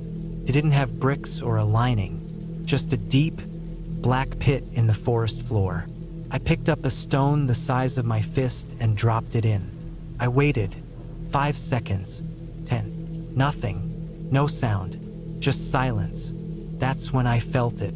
Not a presence, I don't believe in that sort of thing, but a change in the air, like the pressure dropped all at once, like something was about to happen. I turned and got out of there fast. I didn't look back. I retraced the footprints, jogged past the cabin, and got into my truck. I slammed the door and sat there for a minute, heart thudding against my ribs, sweat cold on my neck. I looked at the cabin one last time. The upstairs window was dark, but I swear it had been open when I went in. The drive out felt longer than it should have. Every bend in the road made me grip the wheel tighter. I kept checking the rearview mirror, convinced I'd see something behind me, someone walking. But there was nothing, just empty road. That night, I slept at a rest stop off the main highway. I didn't feel like checking into a motel. I didn't feel like being around people. I didn't even turn the engine off. I just leaned the seat back and stared at the ceiling, trying to make sense of it all. The next morning, I called a friend of mine who works for the county.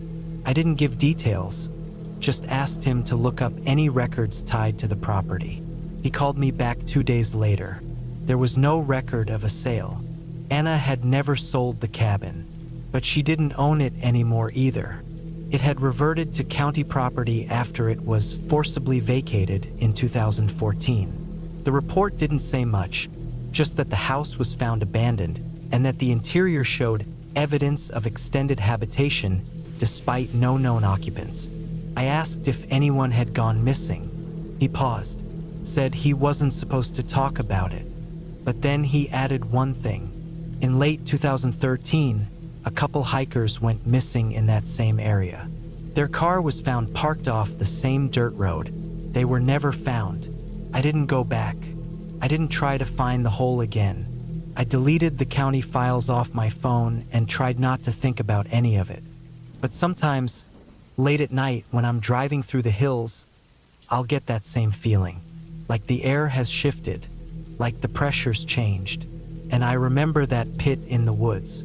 I remember the cabin. I remember the silence. I know what I saw, and I know what I felt. Some things don't need answers. Some things are better left behind. I've kept to the highways ever since.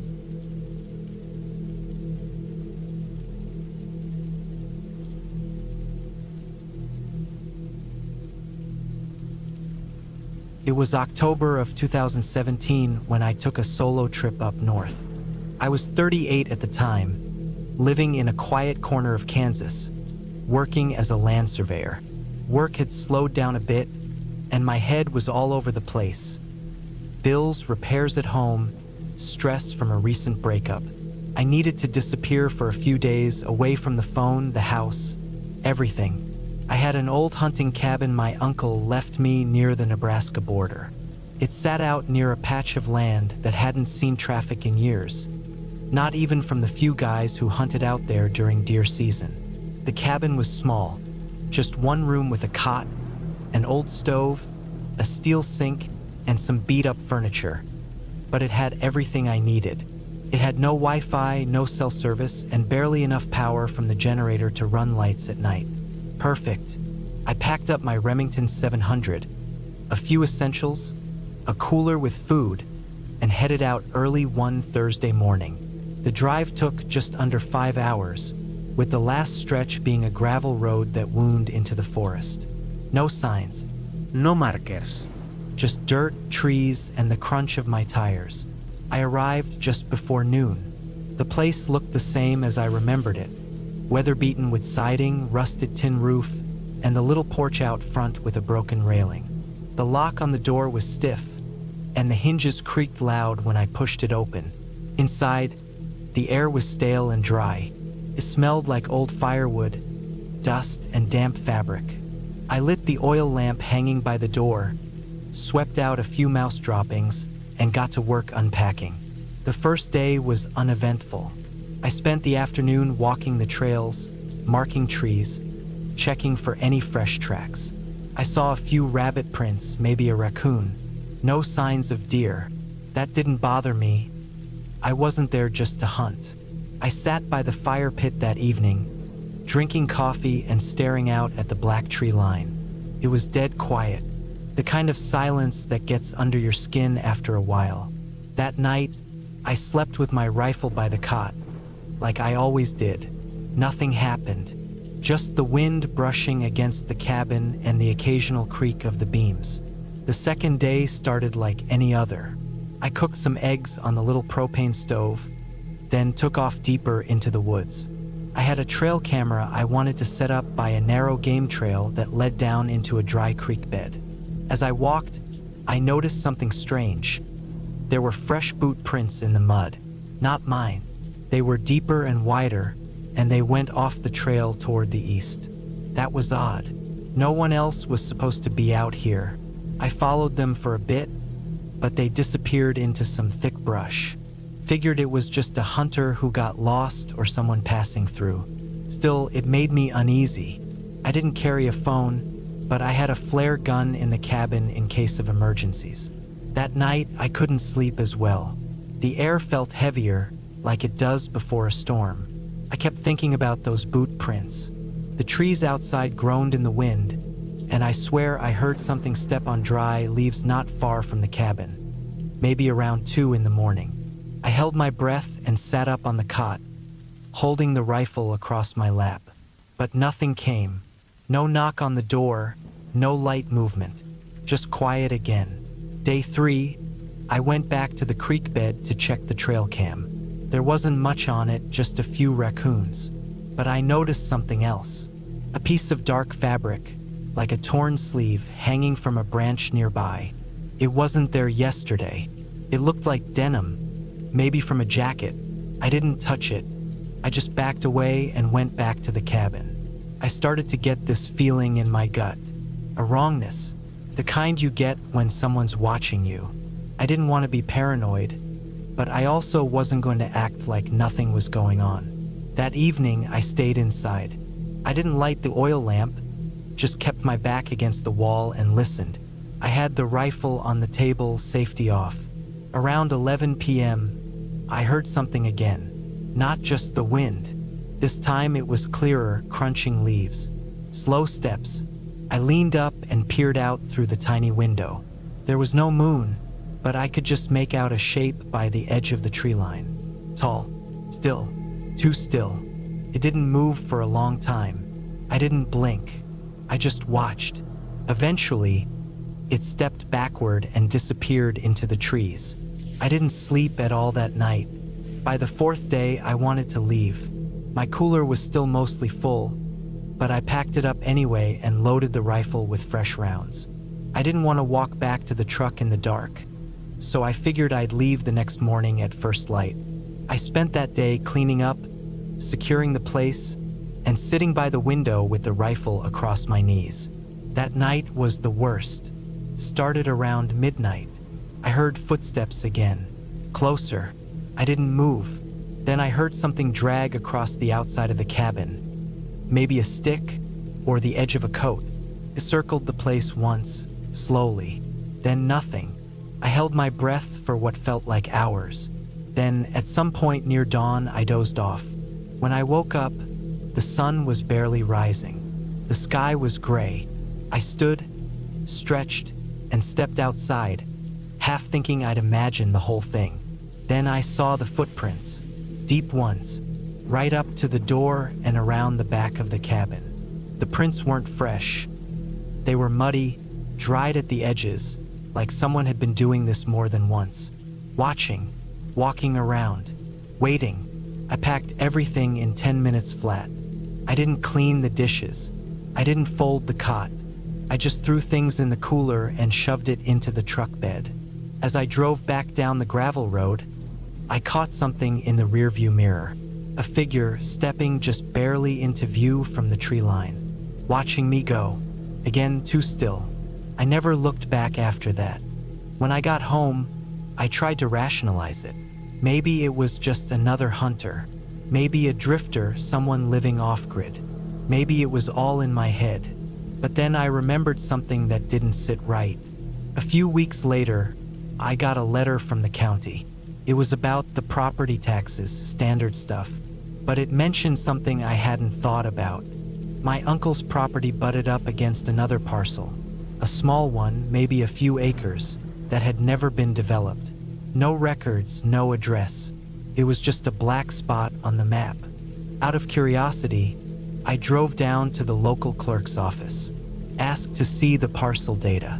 They told me that land had been under dispute for years. No clear ownership, no sales, just listed under natural reserve. Though no one had any clue who designated it that way, I never went back to the cabin. I never even sold it. It's probably still there, rotting in the woods. Whatever I saw or whatever was out there wasn't a ghost. It wasn't some supernatural thing. It was a person, flesh and blood, watching, waiting, maybe even living out there off the land, tracking people, moving through the woods like an animal. And the worst part, I still wonder if it followed me back. Sometimes on quiet nights, I look out the window and feel like something's standing just beyond the fence, behind the trees, where the porch light doesn't reach. I haven't hunted since.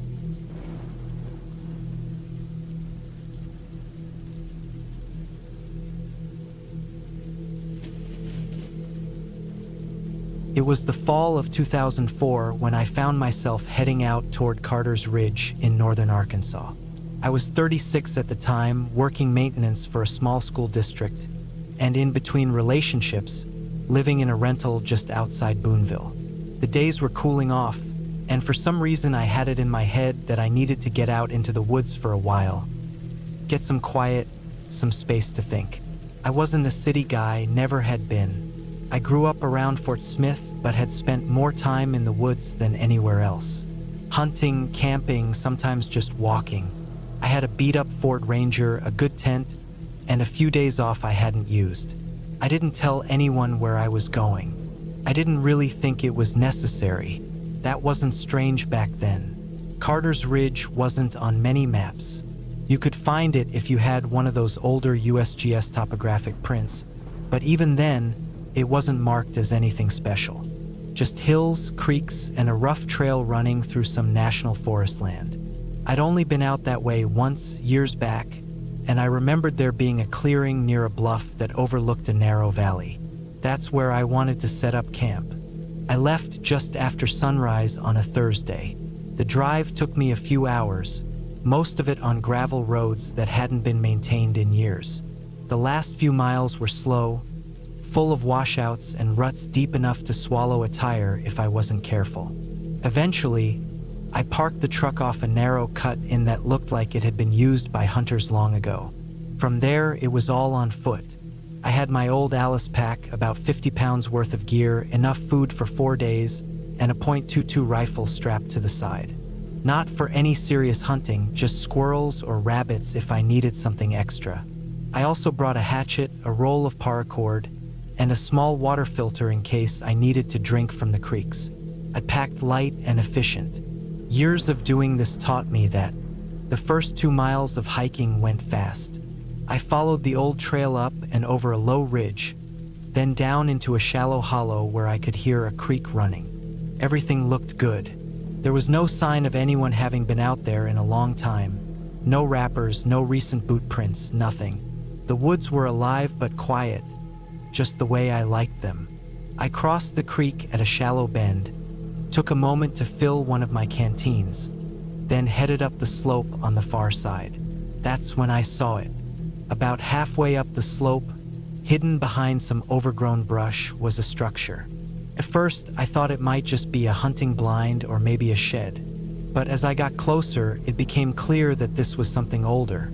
Something built back when people used to live way out here, long before the forest took everything back.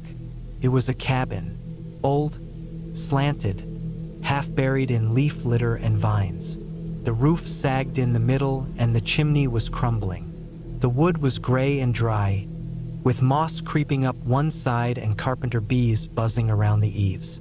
A rusted metal bucket lay tipped over near the front door, and there were the faint outlines of a small vegetable patch, long reclaimed by weeds and thorns. I stood there for a while, just staring at it. There was something off about the place, but not in a dramatic way. It wasn't haunted or cursed or anything like that. It just felt forgotten in a way that made me uneasy, like I was the first person to lay eyes on it in decades. Something about the cabin didn't sit right with me, but I was curious. I always had been. I walked around it slowly, checking for signs of animals or recent activity. The windows, just small cutouts with shutters, were sealed shut with weathered boards. The door looked warped and didn't have a handle, just an old iron latch. I gave it a light push and it creaked open an inch. That was enough. The air that came out was thick with mold and rot, and the smell of old would soak through with decades of moisture. I didn't go in, not right away. Instead, I decided to set up camp near the bluff I'd originally planned on. I figured I'd come back later to check the place out more thoroughly. I didn't want to waste daylight, and besides, I wasn't in any rush to spend time inside that place. I hiked the rest of the way up and found the bluff without much trouble. It was just how I remembered it. A wide clearing, a flat spot for the tent, and a view that dropped off into a quiet valley. I set up camp, got a small fire going, and made dinner. As the sun dropped behind the hills, the woods got colder, and the wind picked up. I could hear it moving through the trees in long, slow breaths. But beneath the wind, I thought I could hear something else. It was faint, almost buried under the sound of the leaves, but it was there. Something like a soft scraping or shuffling, far off in the direction of the cabin. I told myself it was an animal, probably a deer or raccoon, maybe something rooting through the brush. Still, I found myself turning toward the cabin more than once during the night, listening. I didn't sleep well. The next morning, after a quick breakfast and some coffee from my old steel percolator, I grabbed the rifle and headed back toward the cabin. The light was better now, and I could see more clearly how it had been built. Whoever put it up knew what they were doing. It wasn't just a thrown-together shelter. The corners were dovetailed, the foundation was made of large flat stones, and there was even the remains of a rain barrel system. Inside, the floor was mostly intact, though some of the boards were soft and spongy. There was a table in the center, a few shelves, and what looked like the remains of a bed frame against the far wall. An old stove sat crooked in the corner, its flue long rusted through. Everything was covered in dust and cobwebs, and I could see where rodents had made nests in the corners. But what caught my eye was the trapdoor. It was in the back corner, half hidden under a pile of broken planks. I cleared it off slowly, listening for any sign of movement beneath. The door was small, about 2 feet by 2 feet, and had a rusted iron ring set into the wood. I pulled on it, and after some effort, the hatch creaked open. A narrow set of stairs led down into darkness. I stood there for a long time, staring into that black hole in the floor.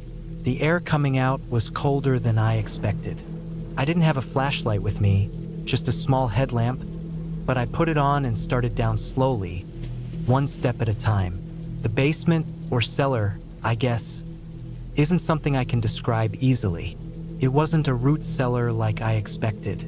It was bigger, dug deep into the hillside, reinforced with timber and stone.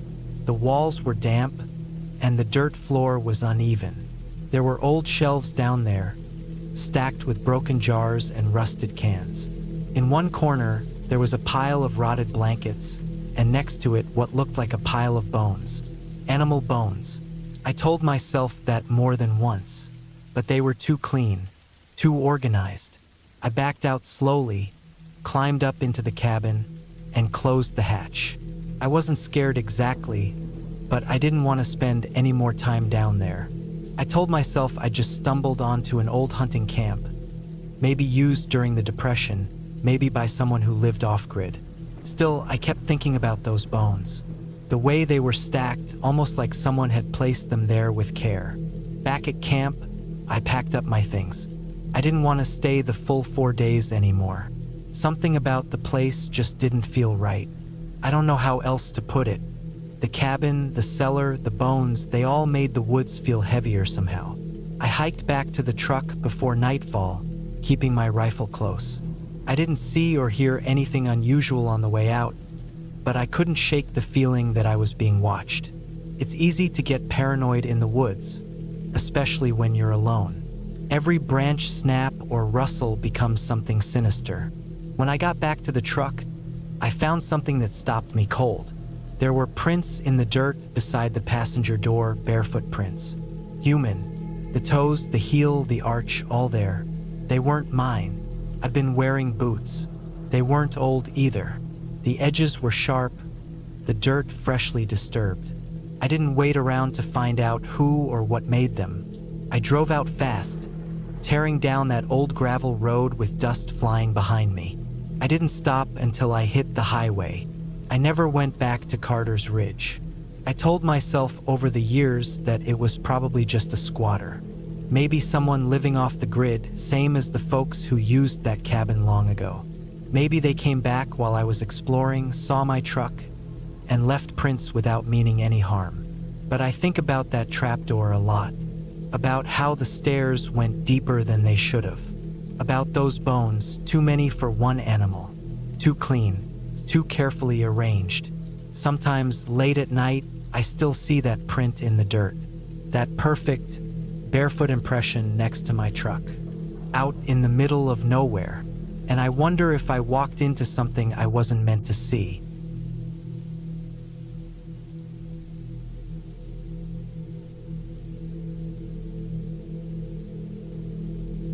My name is Mark, and I was 34 when it happened. This was back in late October of 2016. I'd just gone through a bad divorce and needed to get away from everything. I wasn't in the mood to talk to anyone, answer calls, or even sit in a bar pretending I was okay. I had some vacation time saved up, and I told my boss I was going to be unreachable for a couple of weeks. He didn't ask questions.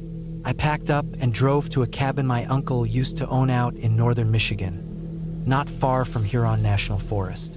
He'd passed away a few years earlier, and no one else in the family really used the place.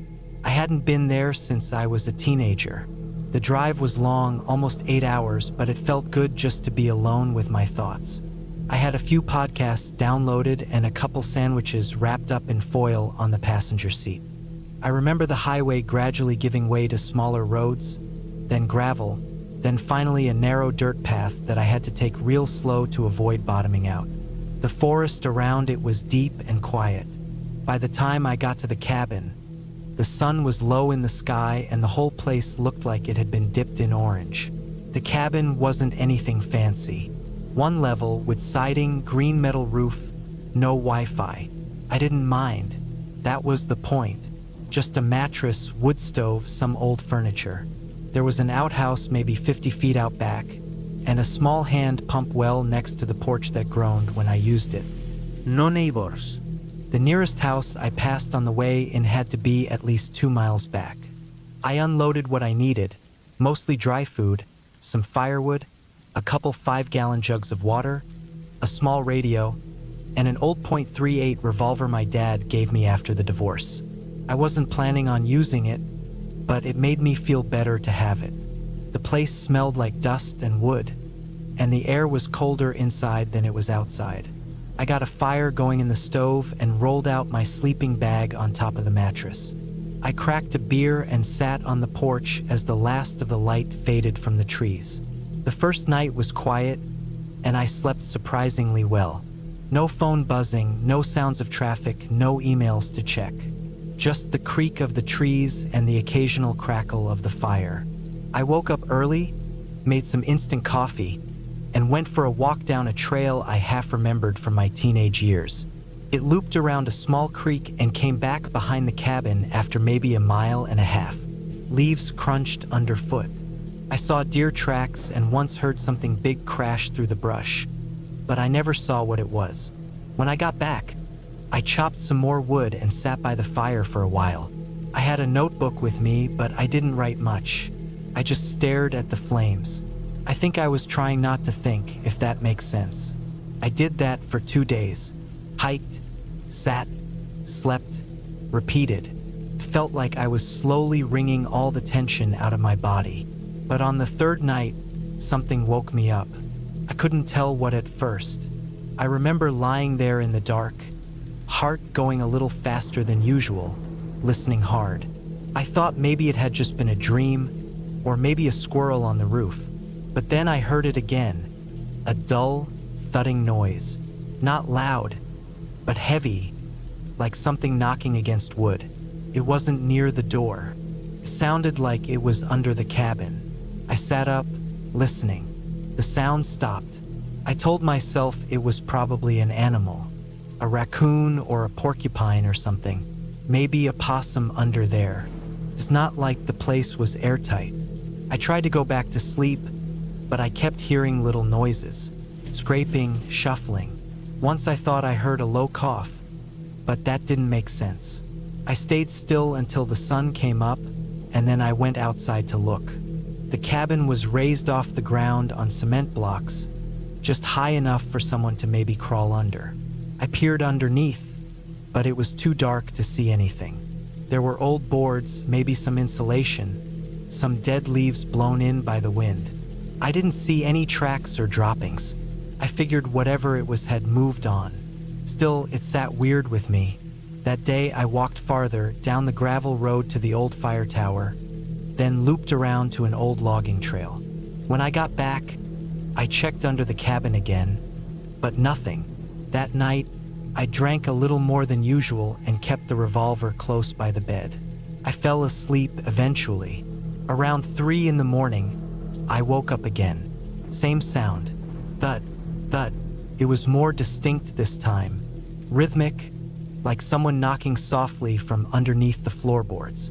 It moved from under the kitchen area, then toward the bedroom. My eyes were wide open, and I wasn't breathing.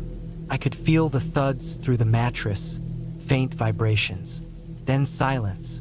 I got up and turned on the lantern. Everything looked normal. I didn't want to go outside. I just sat in the chair until dawn with the gun in my lap, listening. Nothing else happened that night. The next day, I walked into the woods behind the cabin, checking the ground for signs of anyone. I didn't know what I was looking for. A part of me was still trying to convince myself it was just an animal. But there were no prints. No disturbed dirt. Just dry leaves and old tree stumps. I circled around the cabin twice. I even laid flat on the ground and looked under with a flashlight. That's when I saw it. A small pile of fabric tucked way in the back near one of the support beams. It looked like a rolled-up shirt or blanket, dirty and crumpled. Next to it, a small tin can. I couldn't make out what was inside. I didn't crawl under to check. I didn't want to. I stood up and stared at the cabin for a long time. Someone had been sleeping under there. I packed a small bag with essentials and hiked about 2 miles out to where I remembered getting 1 bar of reception on the way in. I called the local sheriff's office, told them what I found, and waited on the road. Took them over an hour to get there. I walked them back in and pointed to the cabin. They found more than I expected. Not just the blanket and tin can, but a whole little setup. a tarp tacked to the beams to keep out rain, a stash of canned food, some of which I recognized from my own supplies, empty water bottles, pocket knife, a small flashlight, even a few torn pages from my notebook. They told me whoever it was had probably been living under there before I arrived, and maybe stayed while I was there. Said it wasn't uncommon for squatters to use remote cabins. What scared me most wasn't just that someone had been down there, but that they hadn't tried to hurt me, hadn't broken in, hadn't even left signs of being there. Just stayed underneath, listening, watching. They never found him. The officers searched the woods and took photos, but the guy was long gone. They didn't seem too alarmed, just another drifter, they said, probably moved on. I stayed one more night, not because I wanted to, but because I didn't want to leave feeling like I was running. I kept every light on and didn't sleep. Nothing happened. In the morning, I locked the door behind me, got in the truck, and drove until I hit pavement. I never went back to that cabin. I sold it a year later. The scariest part wasn't the noises. It wasn't even finding the stuff under the house. It was the thought that for at least 2 days, maybe longer, I was sleeping just a few feet above someone who never made a sound. Someone who chose not to show himself. Someone who knew I was there, knew I was alone, and still stayed silent in the dirt beneath me. I think about it sometimes when I can't sleep. I wonder what he looked like. I wonder if he ever watched me through the floorboards or through the cracks in the foundation. I wonder if he was sick. I wonder how long he stayed after I left. I don't go into the woods alone anymore, and I sleep a lot lighter now.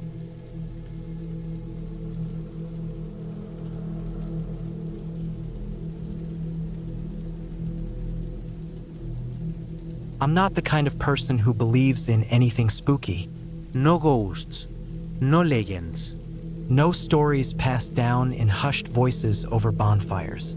I've always believed that if something scares you, it's probably just because you don't understand it. At least, that's what I thought until the winter of 2019, when I spent 3 days alone at a remote cabin in North Yorkshire. I was 34 then. My name's Luke Walker.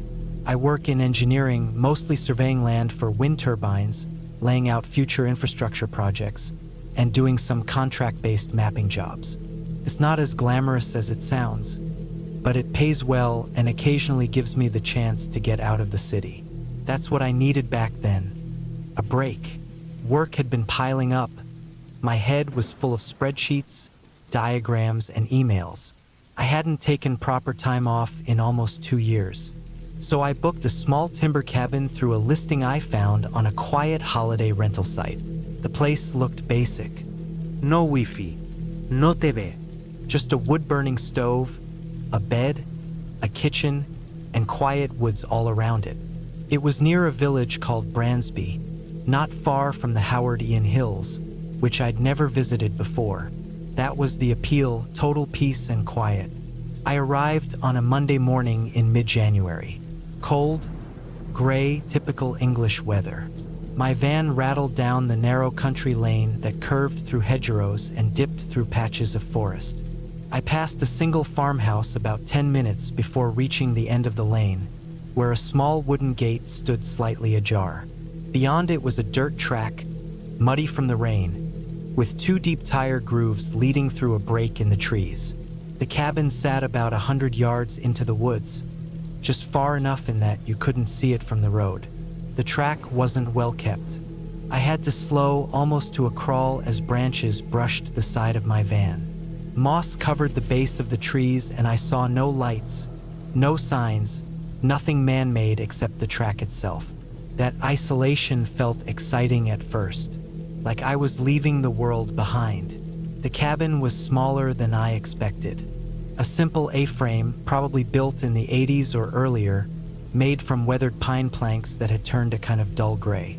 The front door was painted red, chipped and faded. A small porch sagged slightly, one side clearly leaning into the soft soil. The key had been left under a stone near the steps, just like the owner had told me in the confirmation email. When I opened the door, The smell of damp wood and old smoke hit me. It wasn't unpleasant, just old, real, like something time had passed by. Inside, there was a single main room with a wood-burning stove, a small sofa, and a narrow bed pushed up against the far wall. A kitchenette ran along one side with a sink and 2 cupboards. A kettle sat on the hob. The bathroom was tiny, just a toilet and a shower stall with a curtain that clung to your legs. The windows were small, with thick wooden frames, and one of them looked out toward the forest. I noticed straight away that the glass on that one had a strange fogged patch on the bottom corner, like a thumb had smeared condensation from the inside. I unpacked slowly. Just one rucksack, a crate with some food, and a bag of logs I'd bought at a petrol station. I didn't need much. I was planning to read, maybe go for some walks, sleep, and clear my head. The stove took a while to get going, but by sunset, the room was warm. I sat on the couch with a book and watched the light die outside. The silence was total. No hum of distant roads. No sirens. Just whined through the trees and the occasional groan of the old cabin as it settled. That first night passed without anything strange happening. I slept early. The mattress was thin, but I didn't care. The cold crept in sometime around 3 in the morning, and I had to get up to throw another log into the stove, but otherwise it was exactly what I wanted. It was the second day when things started to feel off. I woke up just after 8 a.m., made coffee, and decided to explore the woods behind the cabin. There were no marked trails, but I'd brought my boots and coat, so I didn't mind pushing through the undergrowth. The forest was dense in places, but thinned out the further I walked. I followed a ridge that sloped downward for a while and found an old dry stone wall, crumbled and covered in ivy. Beyond that was a field, empty and fenced, and I saw the outline of a barn about a quarter-mile away. I figured it must be part of a nearby farm. I spent most of the day wandering, then came back to the cabin around 3 p.m. to warm up and make lunch. As I came back up the track, I noticed something that made me stop. There were boot prints in the mud, not mine. At first I thought maybe they were old, just left by someone else before me, but they were fresh, still sharp around the edges. The tread pattern was different from my own, narrower. The heel was worn down more, and they led from the track right up to the side of the cabin. They didn't come from the direction of the gate. Whoever made them had walked from deeper in the forest. I followed them. They circled the cabin once, passed beneath the living room window, and then turned sharply into the trees again, heading off into the thicker brush where there was no path. I stopped when the prints became harder to follow. The moss covered much of the ground, and the light was fading. I stood there for a long moment, staring into the woods, my breath visible in the cold air. The trees were still. No birds. No wind. Back inside, I locked the door. I checked every window. All were shut. Nothing inside had been moved. Still, I kept glancing at the front window for the rest of the afternoon. That strange fogged smear on the corner of the glass caught the light in a way that made it look almost like a fingerprint. I wiped it with my sleeve. It didn't go away. The glass wasn't dirty, it was warped. That night, I had trouble sleeping. Around midnight, I heard something, a faint crunching outside. Not constant, just a single sound, like someone stepping on twigs. I sat up in bed, heart beating harder than it should have. The stove was nearly out. The room was cold again. I waited in silence, listening. Nothing. I got up and walked to the front window. I didn't turn on the lights, just stood there in the dark and looked out. The forest was black. I couldn't see beyond the porch. I was about to turn away when I saw her, a woman, standing just beyond the edge of the porch, near the first tree, still as stone, wearing a long coat, buttoned high at the neck. Her face was pale, but I couldn't see the details. The shadows hid her eyes. Her hair looked wet, or matted. She wasn't moving. I didn't move either. I just stood there, staring. She didn't speak, didn't gesture, didn't step forward. She just stood there, like she had been watching me for longer than I realized. Then, slowly, she stepped backward into the darkness and disappeared into the trees. I stayed at that window for over an hour. Nothing returned. No sound. No movement. The next morning, I left the cabin for a while and drove into the village to clear my head. I didn't tell anyone what I saw. I told myself maybe it was a hiker, someone lost, but she hadn't looked lost. She looked like she was exactly where she wanted to be. Back at the cabin later that day, I checked the ground outside. More prints, the same ones from yesterday, and something else. A few broken branches beneath the tree where she'd stood. That night, I slept with a knife beside the bed. I didn't light the stove. I didn't want the smoke giving away that I was still there. Around 2 a.m., I woke up to the sound of footsteps on the porch. Deliberate, slow. The wood creaked beneath weight, then silence. I didn't move. I barely breathed. I waited, staring up at the ceiling. I imagined the red door opening. I imagined her walking in, but it didn't happen. Eventually, morning came. I stepped outside as the sun broke through the trees. Frost covered the ground. On the porch were more prints, standing, waiting, facing the door. But she hadn't knocked, hadn't tried to come in. She didn't want to come inside. She wanted me to come outside. I packed up my things without eating breakfast. I took photos of the prints with my phone. I didn't call the police. I didn't have anything to tell them that didn't sound mad. A woman stood outside my cabin and stared at me. That was it. I left the key under the stone and drove back down the track. I didn't look in the mirror. For weeks after, I kept checking the back of my van, expecting to see her face there. I never did. Nothing ever followed me, but I never went back to that part of Yorkshire again. I told myself maybe she was just someone living rough, mentally ill, off the grid, but she didn't look disoriented or scared. She looked calm, like she had a reason to be there. I didn't write a review for the cabin. I didn't want anyone else asking about it. I don't know who she was. Maybe someone who used to live there. Maybe someone hiding from something or someone. But I know one thing for sure. She didn't want to hurt me. If she did, she had every chance. She just wanted me to know she was there. And for 3 nights, I did.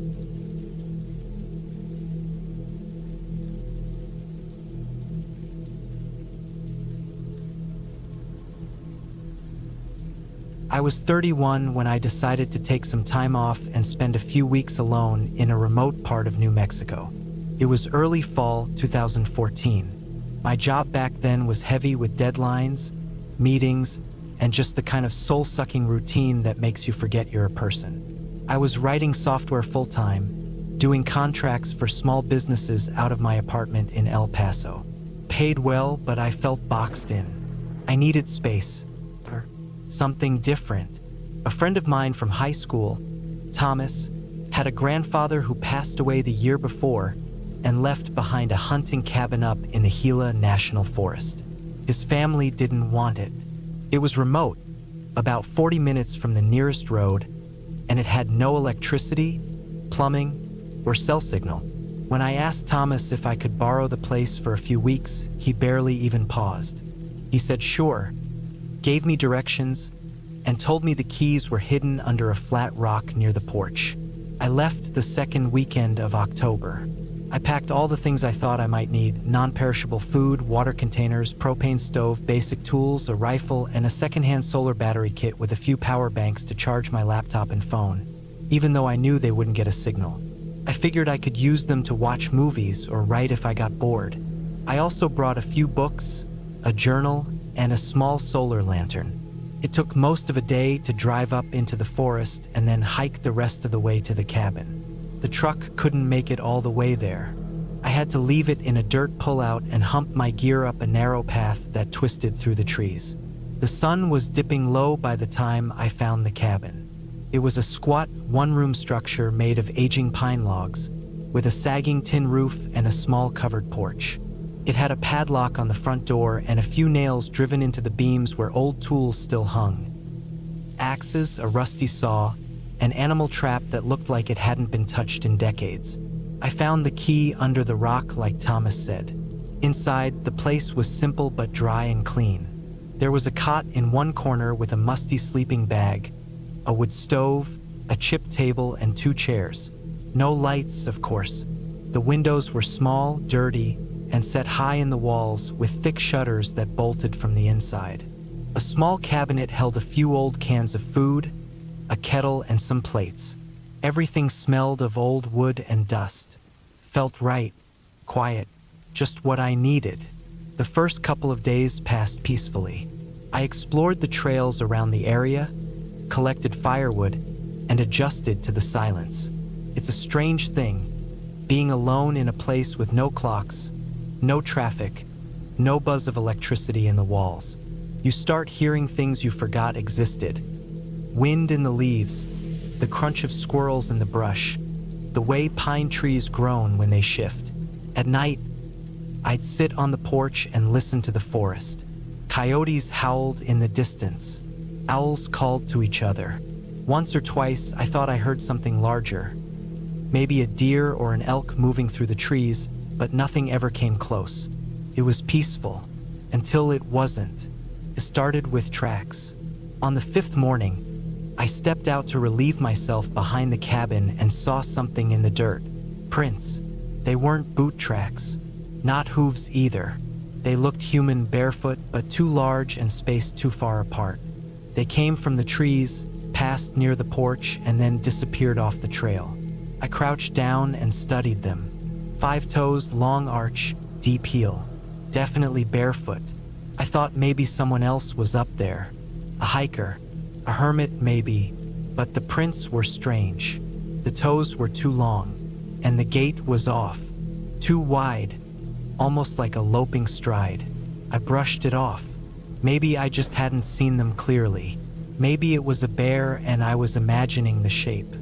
I went about my day, but I started to feel uneasy. I didn't go far from the cabin that day. I kept the rifle close. That night, I didn't sleep much. Around 2 a.m., I heard something outside. A soft thump, then another, then silence. I sat up in bed, heart pounding. I didn't move. I listened. There it was again, scratching. Light like claws on wood. Then footsteps. Slow, dragging steps along the porch. I stayed still for maybe 15 minutes, clutching the rifle and staring at the door. I didn't hear the steps leave, just silence after a while. Eventually, I must have fallen asleep because I woke to daylight seeping through the shutters. I went outside and looked around. The ground was disturbed in front of the porch. Same tracks, bare feet, long toes, wide gait. I followed them for a bit. They circled the cabin. Once, twice. Then they led off into the trees again. I stayed close to the fire that night. I locked the door, bolted the shutters, and kept the rifle loaded and nearby. I didn't hear anything until just before dawn. 3 knocks. Slow, deliberate, then quiet. I didn't move. The sun came up like nothing happened. I looked at the door and saw fresh scratches near the bottom, like someone had dragged their nails across the wood. By the 9th day, I was sleeping in short bursts. I barely left the cabin. I cooked inside, kept the fire small, tried not to make noise. Every night it came closer. I never saw it, only heard it. And every morning there were more tracks. Sometimes the prints were joined by strange marks, like someone had knelt down or crawled in the dirt. Once, I found a clump of dark hair snagged on a nail by the porch. It wasn't animal fur. It looked like human hair, but thicker, wiry. Then came the worst night. I'd stayed up late reading with the lantern low. Sometime around 3 a.m., I heard something scraping on the roof. Not walking, sliding. It moved from one end to the other. Then it stopped above me. I held my breath. I could hear breathing. Deep, heavy, slow. Something was up there, lying flat on the tin roof, breathing through the cracks. I didn't move for an hour. The sun came up and the breathing stopped. I went outside, circled the cabin, and climbed up the side using a log pile. The tin was scratched, bent in some places, and there at the edge prints, handprints, long fingers almost twice as long as mine, with nails. I made up my mind to leave that day. I packed everything I could carry and left the rest. I started down the trail fast, rifle slung over my shoulder, gear on my back. But something followed me. I didn't see it, but I heard it, stalking through the brush, matching my pace. Whenever I stopped, it stopped. I yelled once, just out of frustration, even though I promised myself I wouldn't. The woods answered with silence. The worst part wasn't hearing it. It was knowing that it wanted me to know. It was playing with me. By the time I reached the truck, I was soaked in sweat and shaking. I threw the gear in the bed, slammed the door, and took off down the dirt road, gravel flying behind me. I didn't look in the rear view. I didn't sleep much that night either, back in my apartment. I kept the blinds shut. I triple locked the door. I even pulled my mattress into the hallway, just to avoid the windows. A few days later, I talked to Thomas again. I didn't tell him everything. Just asked him if anyone else used the cabin recently. He said no. In fact, his family hadn't been up there in years. He mentioned something else too offhand. His grandfather had stopped using the cabin suddenly back in the 90s. Said the old man claimed someone was coming around at night. They thought it was just paranoia. I never went back to that cabin. I still have dreams about it, though. Not nightmares, just memories. But there's always something added in the dreams. Shapes between the trees, breathing at the window, long fingers curling around the doorframe. I know what I saw. I know what I heard. I know that whatever was up there, it wasn't some hermit or a bear or a prank. It watched me. It knew when I was sleeping. It knew when I was awake. It circled the cabin, scraped the walls, breathed on the roof. And it never once showed its face because it didn't need to. And that's what scared me the most. It wasn't trying to get in. It was trying to make me leave. And it worked. I still keep a rifle in my bedroom closet. I still flinch when I hear footsteps outside at night. And when someone asks me about the scariest thing I've ever experienced, I don't give them the full story. Because even I have trouble believing it. But every so often, when I wake up in the middle of the night and the world is dead quiet, I swear I hear it again. Soft footsteps, long and dragging, just outside my door. And I wonder if it ever really stayed in those woods, or if I brought it back with me.